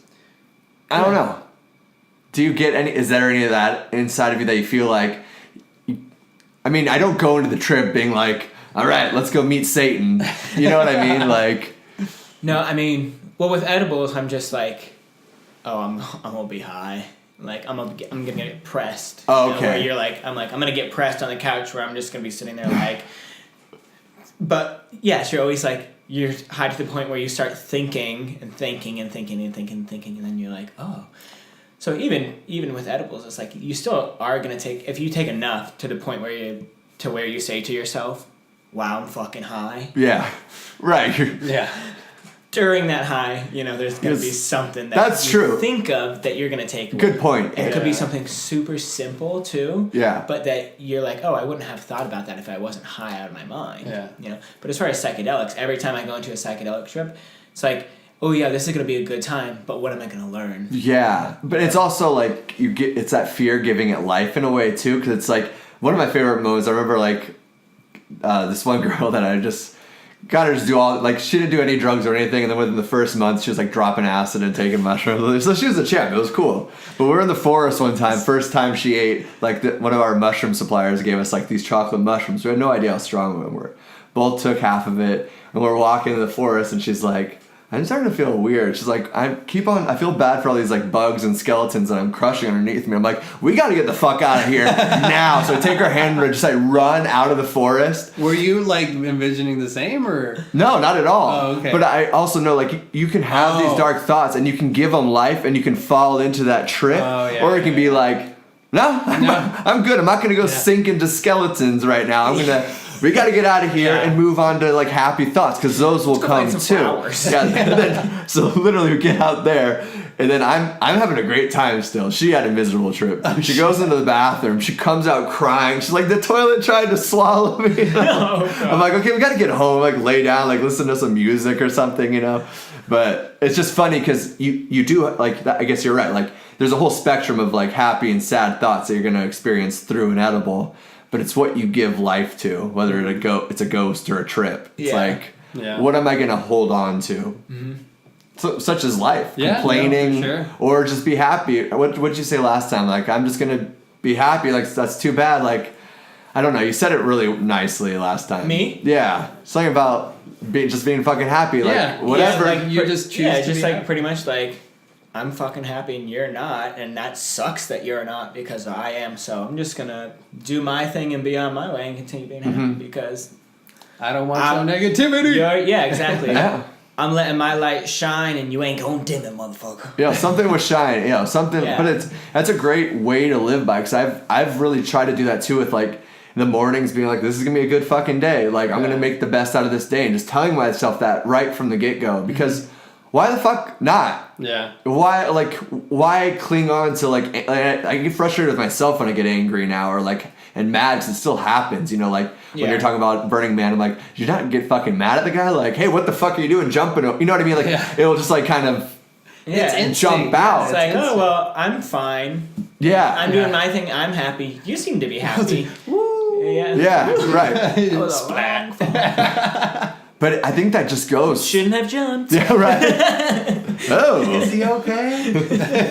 Shouldn't have watched that rock climbing movie. I don't know. It's a great way to. It's insane how you do feel it. Like it does change everything. A couple days last week, I kind of fell off the bus. Damn, are you okay? Yeah. Damn. No, like multiple times, just falling out of buses. Yeah, a couple of those. That's Pedro. Don't worry about him. We'll get the next one. He does this every week. No, I didn't do my yoga in the morning mainly because like work early, whatnot. That's an excuse. And then like the first thing I did was like good on my phone a couple of days, and like those days were just kind of bad, dude. Like they were all around. Just I wasn't in the right headspace. I wasn't feeling work. I wasn't like I'm like, and then like mid shift, I was like, what the fuck am I so angry about? Like what what good is this doing? Like what? I don't want to be here, obviously. And then I got called in one day, and when it's a fucking hassle, But it's like, what's it gonna do? And it's like that night I got home and I think I did yoga and just getting back onto the track, I guess. Yeah. Would be like, or realizing like, hey, you're not doing this. Like, don't like hold yourself accountable. Because it's only you're only doing keeping it for yourself, your routine and staying happy. And right. If your routine is what you need to stay happy, then keep your routine. Right. Yeah. Plenty that you've spoken about. Yeah, I mean, you're with like depression and whatnot. Yeah, I mean, it's all changed my life. All that kind of stuff. And just being like, you don't even want to. I mean, a lot of times you don't want to do it, but it's like you need to take these steps to be happy or a happier person. It's like then if you start going down the wrong road, you're like you do that self-reflection. You're like, oh, this, and that. Obviously, it's like I'm not setting the stage up for myself correctly. Yeah. I don't. There's no room for neglect. Like, you gotta stay on it. Or And it can change at any point too. At any point, you could be like, I don't really enjoy doing yoga. You know what I'm saying? And you could stop it and you could do something else, or you could take that time to sit on the couch and stare at the wall. Yeah. But as long as whatever your routine is, and even if you say like, me personally, it's like I don't have a routine. Well, that's a fucking lie because you have to have a routine. That's I still true. have to go to work. I still have to put gas in my car. I still have to. So there are things that are routine. You prioritize. But outside of that, I try not to. You know what I'm saying? But it's like anything can be what makes you happy. Anything can be in your routine. For sure. That's also true. Yeah. It could be getting up and doing a line of cocaine. Yeah. Why not? I wouldn't recommend it, but And I mean, are you truly happy, And or are is you it the truly happy? coke? Like, yeah, right. There's that aspect. But Yeah. is it your routine? You know, it's Yeah. like whatever, as long as it's making you happy and Yeah. you're not hurting somebody else. Yeah. Everything you do will affect somebody else. Anything you do will affect. Yeah, nobody's But as long as you're always not. going to be happy. Yeah. I know lots of happy families that parents are just doing cocaine all the time. Yeah. Maybe that's what keeps them together. Yeah. Hey, honey, did you grab that 8-ball? Thank you. Bring the The kids mirror. are like, I we wonder don't if- even have a pool tank. Mom? Why are there mirrors everywhere? I found this sugar pack in my room. I don't like that. I've done it a couple times. I've done it a couple. Actually, I've done it quite a few times, but like I don't never like seek it out or like buy it, I guess. Same. But I was like it's like that goes around with like hanging around, I guess, negative energy or that kind of thing. If like that the person's always like, am I hanging out with this person all the time because they have cocaine? Right. I mean, that probably has a little something to do with it, but I never had any of those like learning kind of experiences as much from cocaine. It was just like that was fun. That was a crazy night. Oh, you just have a... It's like, Yeah. I've never done cocaine while I was sober. Yeah, I've, that's very I've, true. I've always I been was always drinking. Same. Yeah. And I've only bought cocaine one time, and then I was like, this isn't even worth the money. Like, Oh, for how dude. short the high is. Yeah. Like, don't get me wrong, like, you're freaking coked out for 30 minutes, and you're like, oh, like, feels that was pretty good. That was Yeah. nice. I enjoyed Yeah. that, you know what I'm saying? But it's like, but for the cost, and like, Well, I also think and about that you don't, like you said, you don't really get anything out of it. Yeah. Like, even if I'm doing like MDMA, like I'm physically feeling amazing. Oh, yeah. Oh, but it's yeah. like, but you get into these conversations with people. You know no, what I'm saying? definitely not on Like, coke. Never. yeah, You talk exactly. all night. Yeah, you can About talk and talk fucking and talk nothing. about who Yeah. knows what. Yeah, You like we're talk- doing right now. Yeah. Yeah, exactly. Are we all coked up? Who's the judge? Who do you think you are? No, but yeah, it's so true. Like, I mean, the metaphysical like experiences and conversations I've had like on psychedelics or like Molly or even ecstasy. Like, I think I talked to you about that. Was like that overcoming the fear of death or kind of seeing it in a different way. Like, I've never had a cocaine situation where I was like, glad I did all that coke and I drank fucking a handle of whiskey last night. Like, that was a good decision. I don't know. Yeah. I've had some fun times, I guess. Maybe there was like some benefit to that somewhere in my brain, but I don't know. You just feel like shit the I would next. still do it if somebody was like, "Hey, you want some?" All right. Well, that's how I am about mushrooms. Well, Well, yeah. if you're Said that. offering me drugs, you're offering me drugs. That was like Yeah, that's a hard one to turn down. that was me on Halloween. I was offering other people drugs. A friend that That's doesn't fun. offer you drugs isn't a friend. Yeah. Oh, that's interesting. I like that. I like to think of it. I live in that nature of the drugs find me. Did we talk about this last Yeah. time? But I just think that's very true. Like I just stumbled upon some mushrooms because I was like, yeah. Because I was like, Yeah. they found me. I was like, I've been thinking about wanting to do it for a little while. And I was like, okay, cool. That happened to me recently with mushrooms. Actually, somebody that I knew at a burner decompression camp out, just a couple weeks ago. I had created a tie-dye cube with lights inside, and at nighttime and changed all the colors of the lights. Similar project to what I've done before, but this time I made a cube. So, anyways, these two people I know had taken some mushrooms and were sitting there for some time enjoying it, and then I was like, oh, that's good. And then the next day, they came up to me and were like, here, we brought you some mushrooms. And I was like, oh, were you guys tripping on mushrooms? Because I didn't go up and bother them because I could tell that they were tripping, you know what I'm saying? Hey, It's like, guys. yeah. Hey, how you doing? Yeah. Oh my gosh, that just reminded me of a great story. that has wait. to do with the tie-dye cube. Can't wait. Perfect. Anyways, so they just the mushrooms presented themselves to me. Yeah. They were like, I was "Here's, try meant these." to take these mushrooms. Yeah, it oh, all here came they are. together. Okay. From nature to yeah, nature. and not necessarily the whole bag, but Right. a little good, eh? a little bit. Good, eh? Yeah.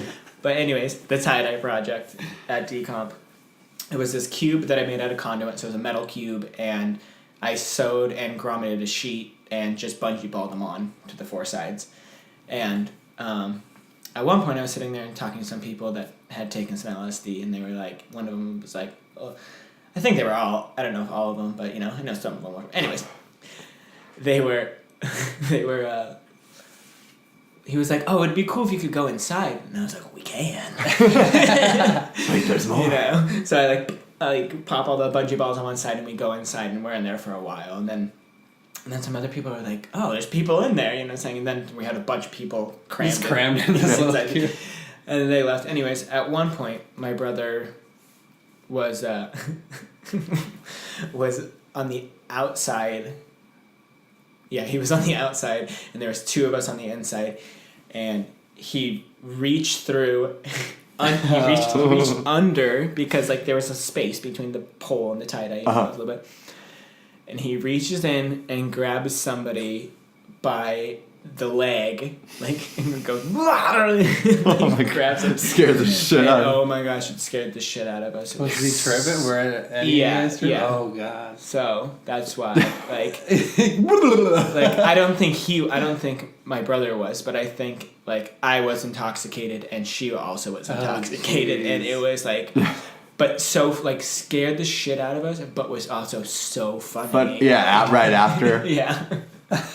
So what's this? What decompression camp? Is that what you call it? Is that what it's called? What is?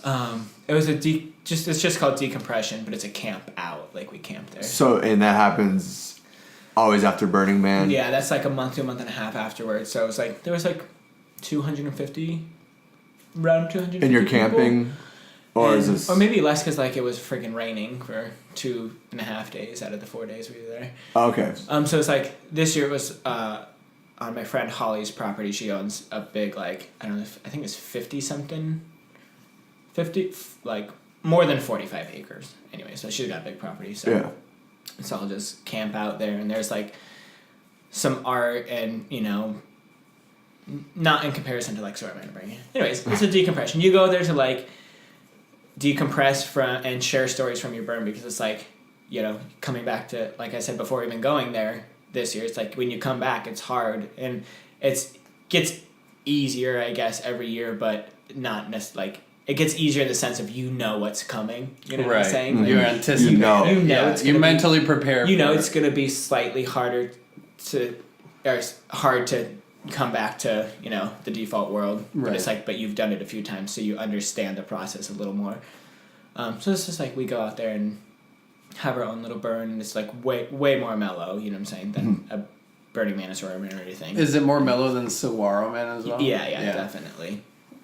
Definitely. I mean, it's super, like, you're there to share stories and just, like, share the burner community with each other, and, like, remind each other, like, we're still here, you know? Yeah. Like, we can share stories about our times at Burning Man, but, yeah, we're back in default world now. It's crazy it's so huge. Like I know, and I wish that was a bigger part of our, like, culture, man. Because, like... Community? Well, that and just, like, you know, you get the vacation hangover. Just, like... It sucks that, like, that much, like, there's so much beauty in life, and, like, you know, you're living these couple days where you're just, like, learning these things about existence and yourself and reflecting, and then you come back and you have to, like, all right, back to the slaughterhouse, like, hitting the sides of the walls and just, like, fumbling through. I don't know. I mean, you say positive, it seems like, but does it wear on you, too, because you see these, like, super beautiful parts of reality, or does it help you going all the time?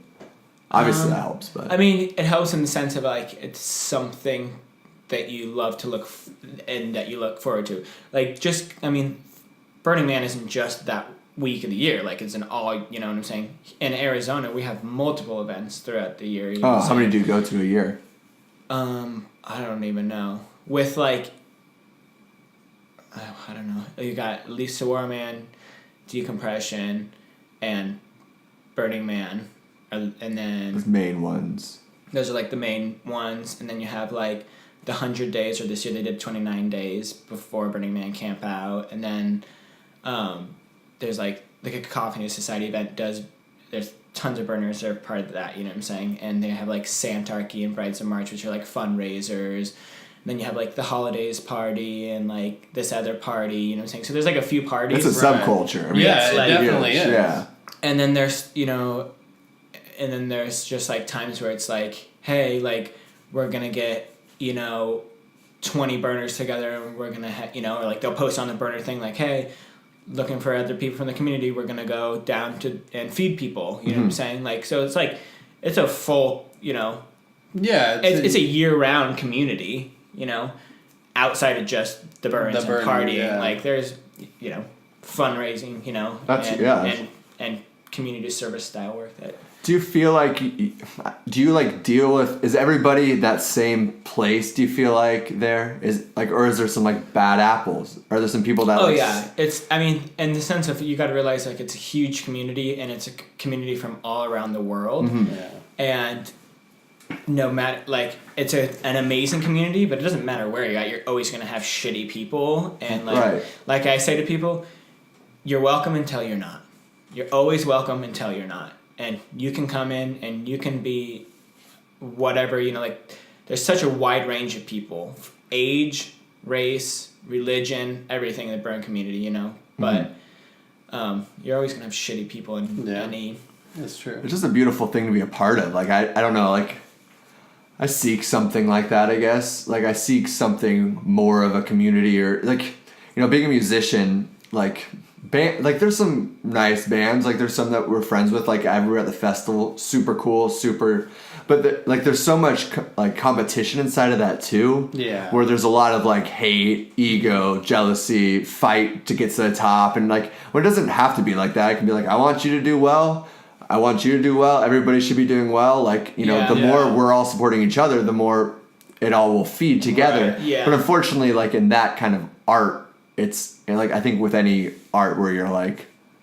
Yeah, I mean, I think the community is so, like, there's so many different people in it, and, you know, like, there's lawyers, there's doctors, firefighters, police officers.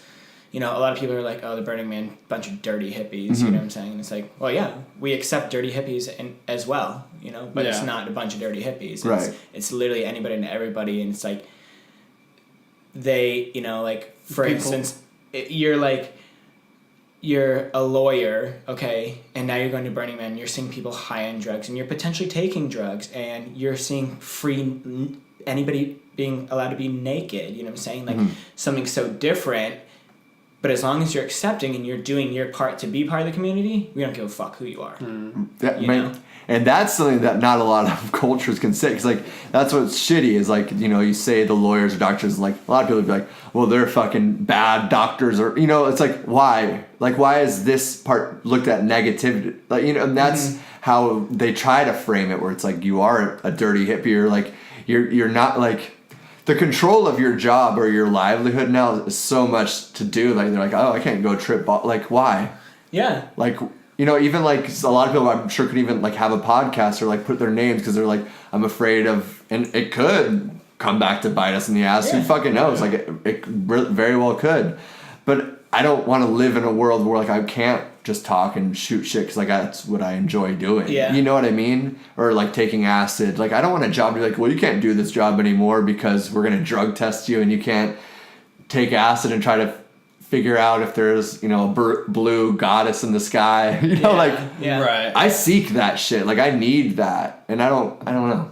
I'm glad a lot of other people do too. Yeah, and it's cool to have, like, a community where, like, at any point you could just message somebody that you see 3 times a year and be like, hey, like, I just need somebody to, like, go to lunch with, and, like, I need to talk about something with somebody. Yeah. Like, oh, cool, yeah, let me make time, you know. I know I haven't, you know, haven't seen you in 6 months, and I probably won't see you for another 3 with the next event, but I know that, you know, we have had, you know, it's like, you can know, the interesting part of this community is, like, you can see somebody only these few times in the year, but still have such an intimate and strong connection with them, because a more meaningful connection. The event, like, you don't have boundaries necessarily. Right. I mean, you have boundaries, but there's less boundaries on many things, you know? So it's like, you're more connected because more connected than you would be if you saw them more regularly, I guess, in a day-to-day environment. Yeah, and so it's nice. Because I feel like in those type, like, the burns and whatnot, everybody goes there lets loose, you know, they're just who they are, and if they know who they are, you know. In that short amount of time, you can really see who they are, and you're both vulnerable and can really... Yeah. And nobody wants to be vulnerable anymore. Because even that little thing where you're like, I can text somebody and like say you want to get lunch. Like, oh, I'll make time. I think there's probably more people inside of that community that are willing to do that. You know, kind of make the time to go out of their way to be like, oh, I haven't heard this guy in 6 months. But like a lot of people now be like, oh, I don't really want to do that. Because we're all just so like fine-tuned into all of our shit. I'm guilty of it too. I mean, No, for sure. You know what I mean? But at least I feel like when I'm doing that, I'm like trying to do something more. Like it's not because I'm like, I just want to watch TV for 8 hours, and you know, it's like I'm writing or trying to, I don't know, You're better. grow, I guess too. So, Yeah. I don't know. Who knows? Well, it's harder to say no if you're not doing anything that's productive. If somebody says, you know what I'm saying, like there's many times there are people who are like, hey, like come over, or you know, let's go grab a drink or whatever, and I'm like, no, like I'm working on a project, right? You know, but then if you're not and you're just sitting there on Facebook or just then you're like, you're like, well, that makes it harder because now you just feel they're reaching out and they want some, you know, they're looking for a transfer of energy between us, you know, and they're reaching out to you particular because there's something that you give them. You know what I'm saying? For sure. You know, it's like, well, yeah, but Dr. Phil is just about to really yell at this girl. Good. I'm so comfortable. He's about to go off on this teenage girl. Yeah. All right, I guess I'll get a drink with that. I wonder if there's like something to a society of people, you know, how you said you're welcome as you're not welcome. Like if there's that free love thing that like we would all get along, and like if that, stepping back, like our whole country was that way. Like if we all like how much different we would all interact and stuff be. It would be crazy if we were all just like vulnerable, like complete. I don't know. There's so much hate. You know what I mean? And it's so like cliche. Yeah. But I saw this shirt. Speaking about hate, I saw this shirt, which comes back to like hate is learned when you're young or at any age, but hate can be very quickly learned at a young age, you know, because you're like a freaking sponge. You accept everything. That's normal. It's normalized. Yeah. And nowadays, like hate is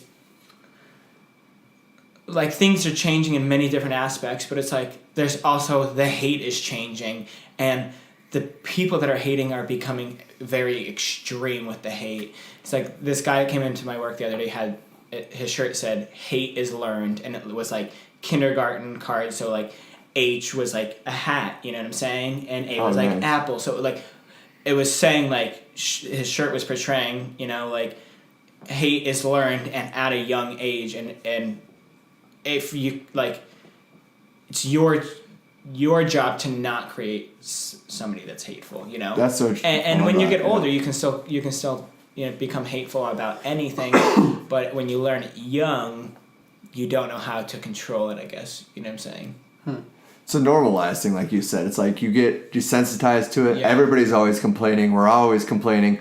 A lot of friend groups are amongst people that are just like to complain about the same things, and I'm guilty as that as well. Like I feel like we're talking about a microphone. Yeah, like I've complaining about shit. Yeah, like I've been in that space, but like just like hating and being so fueled by the hate, and like that's where that was the camaraderie too of like around this. It's like why am I like why? What's the point of just like hating everything? Yeah, right. You can learn literally from everything. Like just it's just changing yourself to instead of being like I hate this. What is causing me to hate it? You know, you have to find out what that is, or else you can't ever change it. Right. It's like Rachel told me, she's like that day because I called her. I was just having an off day, and she's like, "You can choose to have a good day," and then we said goodbye, and I was like, "That's true. Why the fuck am I so?" Yeah. You know. It's hard. It's hard. It definitely is. It's easier said than done, but it's putting those thoughts together, right? You know, like positive thoughts. I'm choosing to hate this. Right. I don't have to hate this. I can dislike it for whatever reasons and not support it, but I don't have to hate it. And something that I've learned kind of from that too is you get. Like, it's always going to happen. You're always going to have off days and bad days and slip ups. It's what's your recovery time like? And you know, the fact that same day, halfway through, you're like, oh shit, I can change this. Yeah. And then you very well can. I mean, I would go weeks and like with depression, it's like you get into these and you're months, years where it's just that even becomes so normalized. But So it's seeing when you're misstepping and then being like, oh, I ate fast food yesterday. Okay, now I need to like be back. You know, it's those little things. Yeah, of your like, okay, my recovery time. Yeah, Definitely. I was thinking about that today. That's, when people, once again, to me pretty much always being happy. I'm not always, but but people are like, you're always happy. And I'm like, yeah, that's because I'm choosing to be. And then it's like, but my recovery time, when something does get me down or whatever, is generally 24 hours or less that I realize like, oh, well, like, yeah, that fucking sucks, like whatever it is. Yeah. But what's done is done, and you've learned, and you can, potentially change that from happening again in the future or whatever the situation is, but it's like, luckily I've never had I've never fallen into like a fit of depression or anything like that, I've always had a quick turnaround on things, and maybe death, like a family member death takes, a little while longer, but still, even within like 2 days, I'm like, this is how life works. It is what it is. Yeah. We all go and die. Yeah, we all. Yeah. What's the motto? I'm loving it. Oh, the jingle. Da-da-da-da-da. You're dying. Oh, man. I can't remember the first one. We're spitballing. McDonald's, you can use anyone that you want. Yeah. I'm just trying new things out. We do want royalties, though. Yeah, definitely. Royals with cheese. But anyways, lucky for me, I've had a quick bounce back. Yeah, Any time that I have become, depressed or sad or angry, it's like I'm able to have the process of, well, why? Mm-hmm. Why? You need to figure it out. You're the only one that can figure it out, so figure it out. Yeah, I commend you for. I mean, I think with anybody, like whenever they, you fuck up, it's like, but if you catch it, I think for me, that I'm just seeing it. I'm like, oh damn, like you're never gonna have this moment again. Right. I could leave, get in a car accident, die. Yeah. Or I can be upset about this and have it ruin this whole day when in 5 years this isn't gonna do shit. Yeah. Or it could be one of those little memories where I'm like, something hits these little synapses in my brain and I'm like, I'm just walking to the mailbox and I'm like, then I start thinking about where was I in my life then? Like, you know what I mean? So it's like the more you can live positive in the now and be happy and shit, the more like you'll kind of get these little like, at least I feel like it opens your brain up for more of those little, I don't know what you'd call them. These little just like memories of, I don't know. Pockets in time. Pockets of time, yeah. That are like just random moments that you, maybe it's this too. Maybe it's forcing ourselves to have conversations more often rather than just the quick abbreviation. It's like people sending GIFs. Like there's some people you can text that like it'll be just like GIF. Like you're losing even language to just like chew. Like instead of just like, I don't know. I catch myself with like on that sometimes. Yeah. Like I could say something thoughtful, or I know they are fun. They're hilarious, but it is kind of dumbing down our language in the way that we're like perceiving things too. It's an action. It's body language more than it would be actual language. Right, it'd be like somebody, when you're actually talking to somebody and you're just like, using gestures. Yeah. Like, can you understand what the fuck I'm saying? Or this movie, like I'm gonna start speaking in GIFs, like, that reminds me of this one part of this movie, and I'll just talk out the GIF I would send. Well, speaking in movie quotes. I know I'm guilty of that. I love movies. For sure. I've been having wicked dreams, dude. I think it's actually because I've cut back on how much weed I'm smoking, because that definitely affects your sleep patterns or whatnot. Yeah. I've been having very vivid dreams. It's kind of creepy. The other day I woke up and Rachel was in the bathroom washing her face or something, and I pushed the door open, try to go in, and there's something that pushed back, like a force just. And Rachel just looked at me, and that's all I saw. And then I fell onto the ground. And then while I was on the ground, I look up. I tilt my head up, and there's this dog just with his teeth showing. And I'm just like, oh shit! Back. And the dog runs at me. But right before it catches me, I open the door, and I'm like, everything's gone. And then I just open the door and realize oh shit, that was a dream. And then I wake up in real life, and then I open my eyes, and it's dark in the room. And I'm like, And that dream, in the last bit of that dream, I realized like that was a dream, but then I woke up from me realizing it was a dream. Does that make any sense? I've done that before. I've had one of it's those fucking too. insane. I love dreams. It's crazy. I love it. Have you had Inception before? Where you're in a dream and you go into another dream, and then you realize you're in your dream. Yes, and it was terrifying because like one of the ones where it was because I guess I'd still be like if you're dreaming, then I was on my bed like being choked, and then like it kept on going like into different. Yeah. You know what? That's that a weird feeling. You know, yeah, when you like you can't breathe in a dream. Yeah. I think it's because like I snore personally, and so I know there's probably times throughout the night that I go maybe 30 seconds without breathing. You know, because I'm like a hard snorer. Oh, are you? Yeah, but I try to lean on my side and whatnot, and I've been a lot better. Of like not like I haven't had dreams recently of like not being able to breathe. But I think when you are like feeling choked or something like that in a dream, you're probably not breathing in real life. Because then in a point in that dream, or either you wake up like, you know, like a snore wakes me up, or in that dream you finally catch your breath and I don't know, you start breathing in real life again. I don't know. Yeah, I've kind of I definitely have correlated sleep them too. apnea, and it's really weird when you don't know how long you stop breathing. You know, could be Right. 5 seconds, could be 10, Could be and you're waking up gasping for air. Yeah, yeah. That goes back to your Shit's tonsils. Scary, Yeah. bro. Right. Yeah, They're for just- sure. Because like after I got mine out, I didn't snore anymore. Really? Yeah, That's but there's gotta be something real with dreams and what it's connecting to. I mean, Absolutely. going back to DMT and shit. Like, do you feel like those are realms of the same or like different layers of?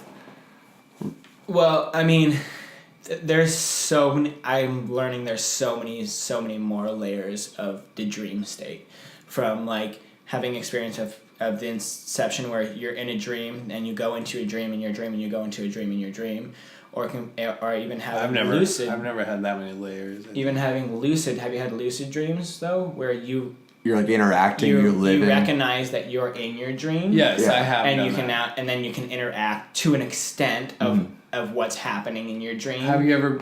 Okay, continue. No, go ahead. I was like, what? Have you ever been in control of your dream? Yeah. Like, To I would say like a 90% percentage. You know what I'm saying? Like Okay. 90% in control, where I can literally like could have been able to be like, well, I'm just gonna fly over here now. Dude, you know what I'm same. saying? And being like, Same. oh, that's sweet, cool. Like, I would dive in Uh-huh. and out of the ocean, bro. I was like, dude, this is Yeah. fucking rad. but then you only have. Then eventually it hits a spot where like you lose control. Yeah. You know what I'm saying? Yeah. But Yeah, yes, yeah. I have had that. Those Well, are I scary mean- when you lose your free will. Like, do you like if you ever dream like something bad's happening and you're fully aware of all the things happening, or that even that you're in a dream, you're like, I need to wake up. And it's like you can't. It's weird. It's Yeah. like your consciousness like goes to a different vessel. Yeah. And you're in there, but you can't completely control it. That's the worst. So, what do you think? How do you feel about having a dream and then it actually having a dream and then that thing actually happening? You think that's what deja vu is? Having this dream and now being in that situation? Yes. Because I just Most likely. I just had it happen. I've had it happen to me many times where I've had dreams and that particular thing happened, and it actually just happened with my new car.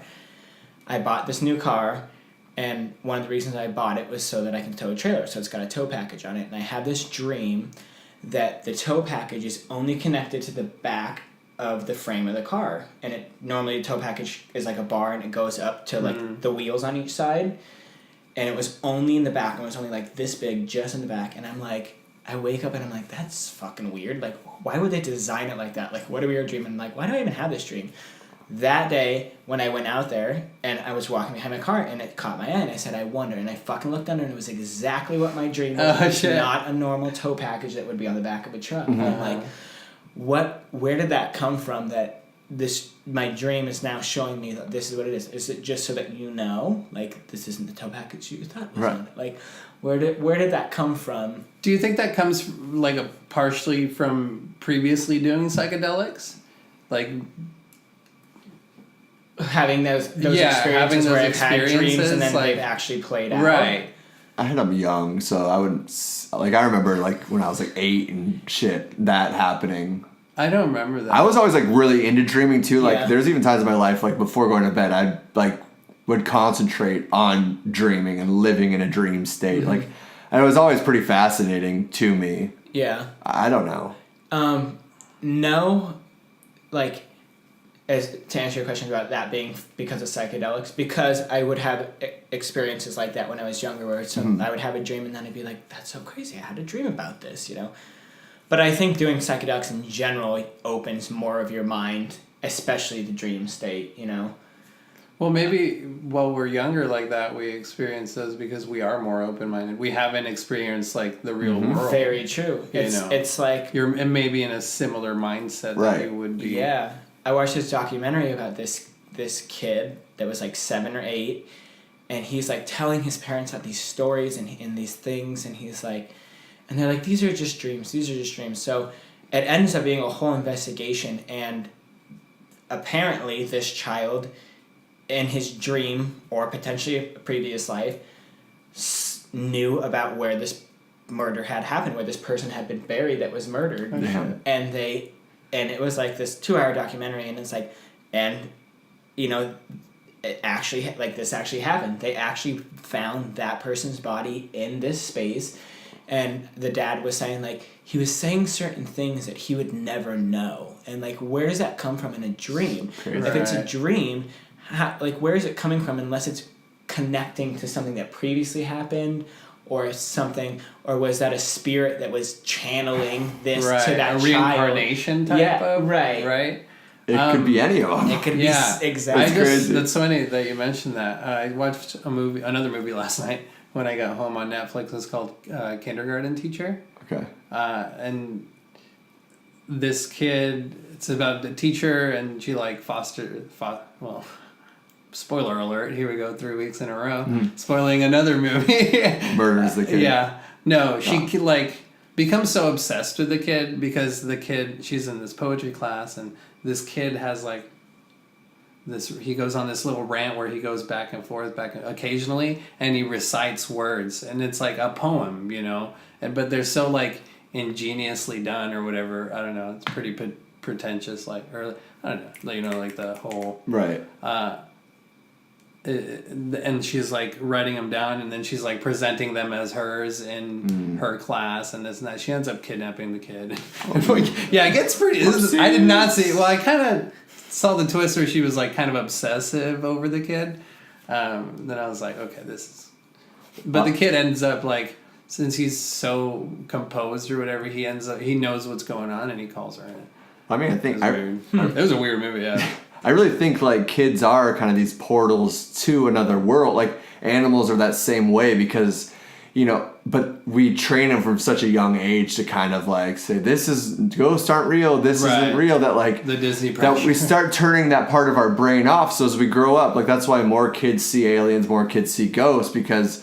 You know, by the time you're like 20 or, you know, even like my age, or if you're like talking about it, like most people are like, you're a fucking idiot or something. You're like looked down on. You're like, well, I'm just exploring. I'm not saying no to anything. Yeah, I mean, you think you're this little human that was just created inside of another human and is this ball of energy that's growing and growing. And now you're 4 years old and you're saying these things, but you're being able to receive more, and then people are like, no, that's not how this works. That's not how this works. That's not real. Yeah. And then you're closing those portals. You know what I'm saying? You're saying, oh no, they're telling me that's not real. Door closes, and you can't medicate you so you don't say or see can't open things. the door once it's closed, type of deal. Yeah. You know? Yeah, I definitely think that like kids have. More susceptible. I mean, even when I was like, I was, you know, the experiences I had in my house when I was a kid, and it's like eventually I was just like, okay, it is what they are. You had know what I'm one saying? too with your dad, right? Or grandpa, was it? My grandfather. Yeah, I mean, when you were a kid. Oh, that was true. Yeah, when I was a kid. I don't know. I don't know. Our kids' portals to the other world, to the underworld. Ooh. Oh. To the overseers. Yeah, probably. They look like little aliens when they come out. They freak me out. Yeah, cone heads and all. Yeah, and they like bend weird ways, and they make noises, and they're spawns of Satan for sure. Yeah. All babies. Yeah. Happy Halloween! it's Gonna still go eat some Halloween. chili. Yeah. Yeah. I think me too. Yeah.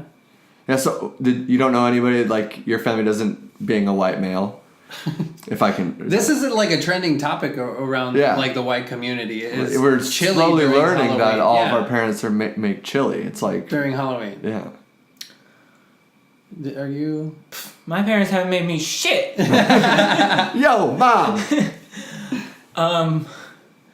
I don't know that I can't put together this time of year and chili. Okay, yeah, interesting. I think we just ate chili whenever we had chili. Yeah. And we had chili a lot, actually. Oh, okay. Is those always Halloween? Yeah. Well, we There's didn't, the ghost. we didn't celebrate Halloween. So, No? you know, That's right, because your parents are very Christian, right? Yeah, I mean, they're Christian, but they didn't, like... There is no... There's nothing they believe that would celebrate this holiday. That we do, Gotcha. you know? Well, it's a pagan holiday. Well, Yeah. yeah. Also, like, So it's Yeah. like, well, we don't celebrate it because there's nothing to it. Yeah. Like yes, now it's about people like to dress up in costumes and go around for candy, you know, and like that was a thing then, but it was a lot different back in Right, the day, right, for like, sure. yeah. to what it is now. Yeah. also, you're like, it seems we talked about last episode you were on.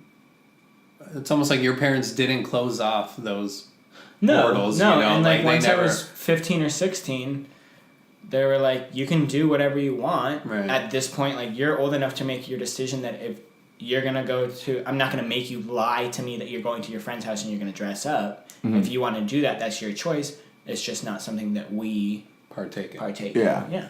And I was like, cool, I'm going to go do it then. Cool. I'm out. Halloween. I'm being the devil. And like now, like the last few years, we've done like little haunted houses and stuff, and we're not doing it this year. I didn't even expect to be off today, so that was great. But like, Nice. I love I haunted houses. get my stilts on, my jumping stilts, Oh, that's amazing. and chase kids and make kids cry, and made this one little Dude, I girl roll remember- her ankle one time. I kind of felt bad. She was like lipping away, crying. I'm like, girl. Yeah, run! Typical horror movie. Yeah. typical slasher. Yeah, I remember. so fun too, because you can like literally run in these stilts. They're jumping dude, you Oh, literally nice. run up like I can get going probably a good 15 miles per hour. That's awesome. And so cool. like people are running and you're just like it's like Like a big, full long, sprint, it's yeah, like big, long strides. strides. That's And, like, dangerous as fuck. Oh yeah, I wear knee pads. Just in I case saw of this that. documentary about haunted houses, like the extreme scares, and then just the neighborhood ones like that too.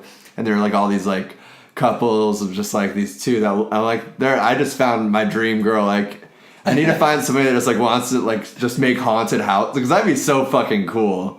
Making like haunted, not extreme ones. Those Yeah. ones are those are crazy. Right, no, but like creating But, your driveway. Yeah, into, like they're like, yeah. It looks like it's a fun little project. I mean, that Right. kind of stuff's I awesome. mean, that's what. You heard it here, ladies. yeah. Yeah. Want to make He's some looking haunted for a houses? Haunted hoe. Make some haunted houses. I'm looking for a haunted pussy. Want it dark up in that cave. I remember when you're while trick or treating down my neighborhood, this guy had a chainsaw, an actual chainsaw without the chain, Yeah. obviously. And he was all dressed up, Leatherface, like legit blood, and I think like body parts scattered around it. And then he would just run out of his garage, just like, Yeah. and I'm just like, oh fuck! It's so fun. Dude, it is so fun. Like, I was like, that guy's having a fucking grand That's time. like my just kicking fun back, of- drinking Budweiser. It's just Exactly. It's so funny because scaring the the last shit out of like these kids. 3 years, my friends just moved, but I would stand with my stilts and all black and a mask and a giant like 9-foot scythe that I made. Nice. And I would lean against the mailbox. It was like a big concrete mailbox, and I would lean there because one, like you get tired running around in stilts, and Sure. two, it's where my drink's at. So you know. Makes sense. So I Open would the sit mailbox there, and- and people would just think that I was like a prop that was Oh, attached that's to the funny. mailbox. So that's when I would scare them, and then Yeah. if they would go That's running, good. then I would start chasing after them. And the neighbors thought it was so funny. Like 3 houses down, like anytime that I would make it that far, like because it's like I gotta get back.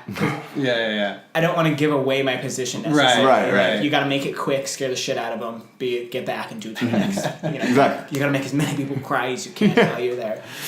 But this one neighbor, anytime I'd get down that far, he'd always, "You ready for another beer?" That's awesome. Because they would just sit outside around this fire pit in their front yard, and some of the other neighbors would hang out there and like. So you'd purposely make it to that house. Oh yeah. Here I am again.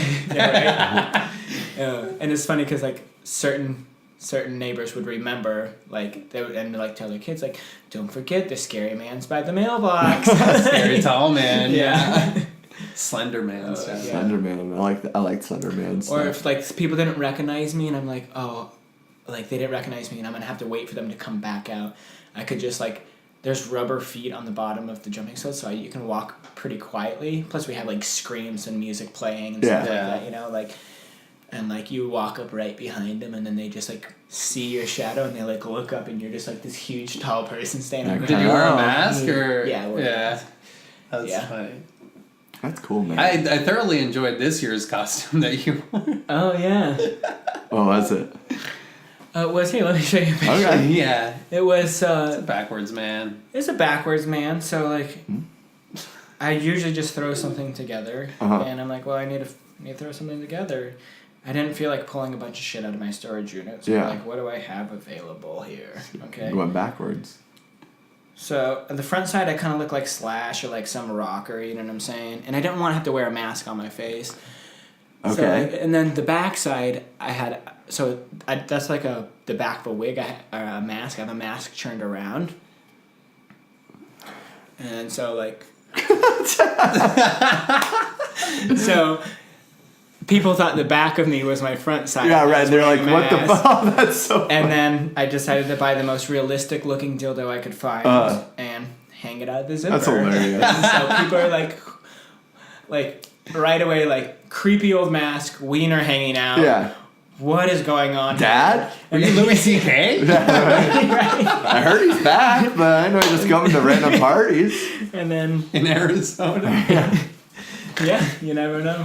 That's funny. I So, called him the backwards dildo man. The backwards, yeah. Yeah. I mean, I still don't know what I was. People were like, "What are you?" And I'm like, "I don't know. I don't know. Does it matter what I am? Who are you? Yeah. Because you're obviously an angel, does it mean that I am?" Ooh, how original! I did see a funny meme that was like something along the lines of, "Some of y'all need to be mothers for Halloween this year because you've been hoes all year long." That's so like, funny. ooh, that's good. That's good. Memes. Great propaganda. Yeah.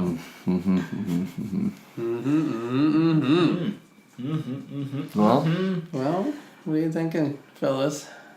I think. I'm I think thinking we've thought it all. I think we've thought it for the day. Well, happy Halloween, Happy you Halloween. silly motherfuckers. Trick or treat or don't. Yeah. Eat some chili or don't. Woo woo, if you're But- white, Mexican, you're eating tamales probably by now. I haven't had any yet. Yeah. I got a couple. Did you bring them?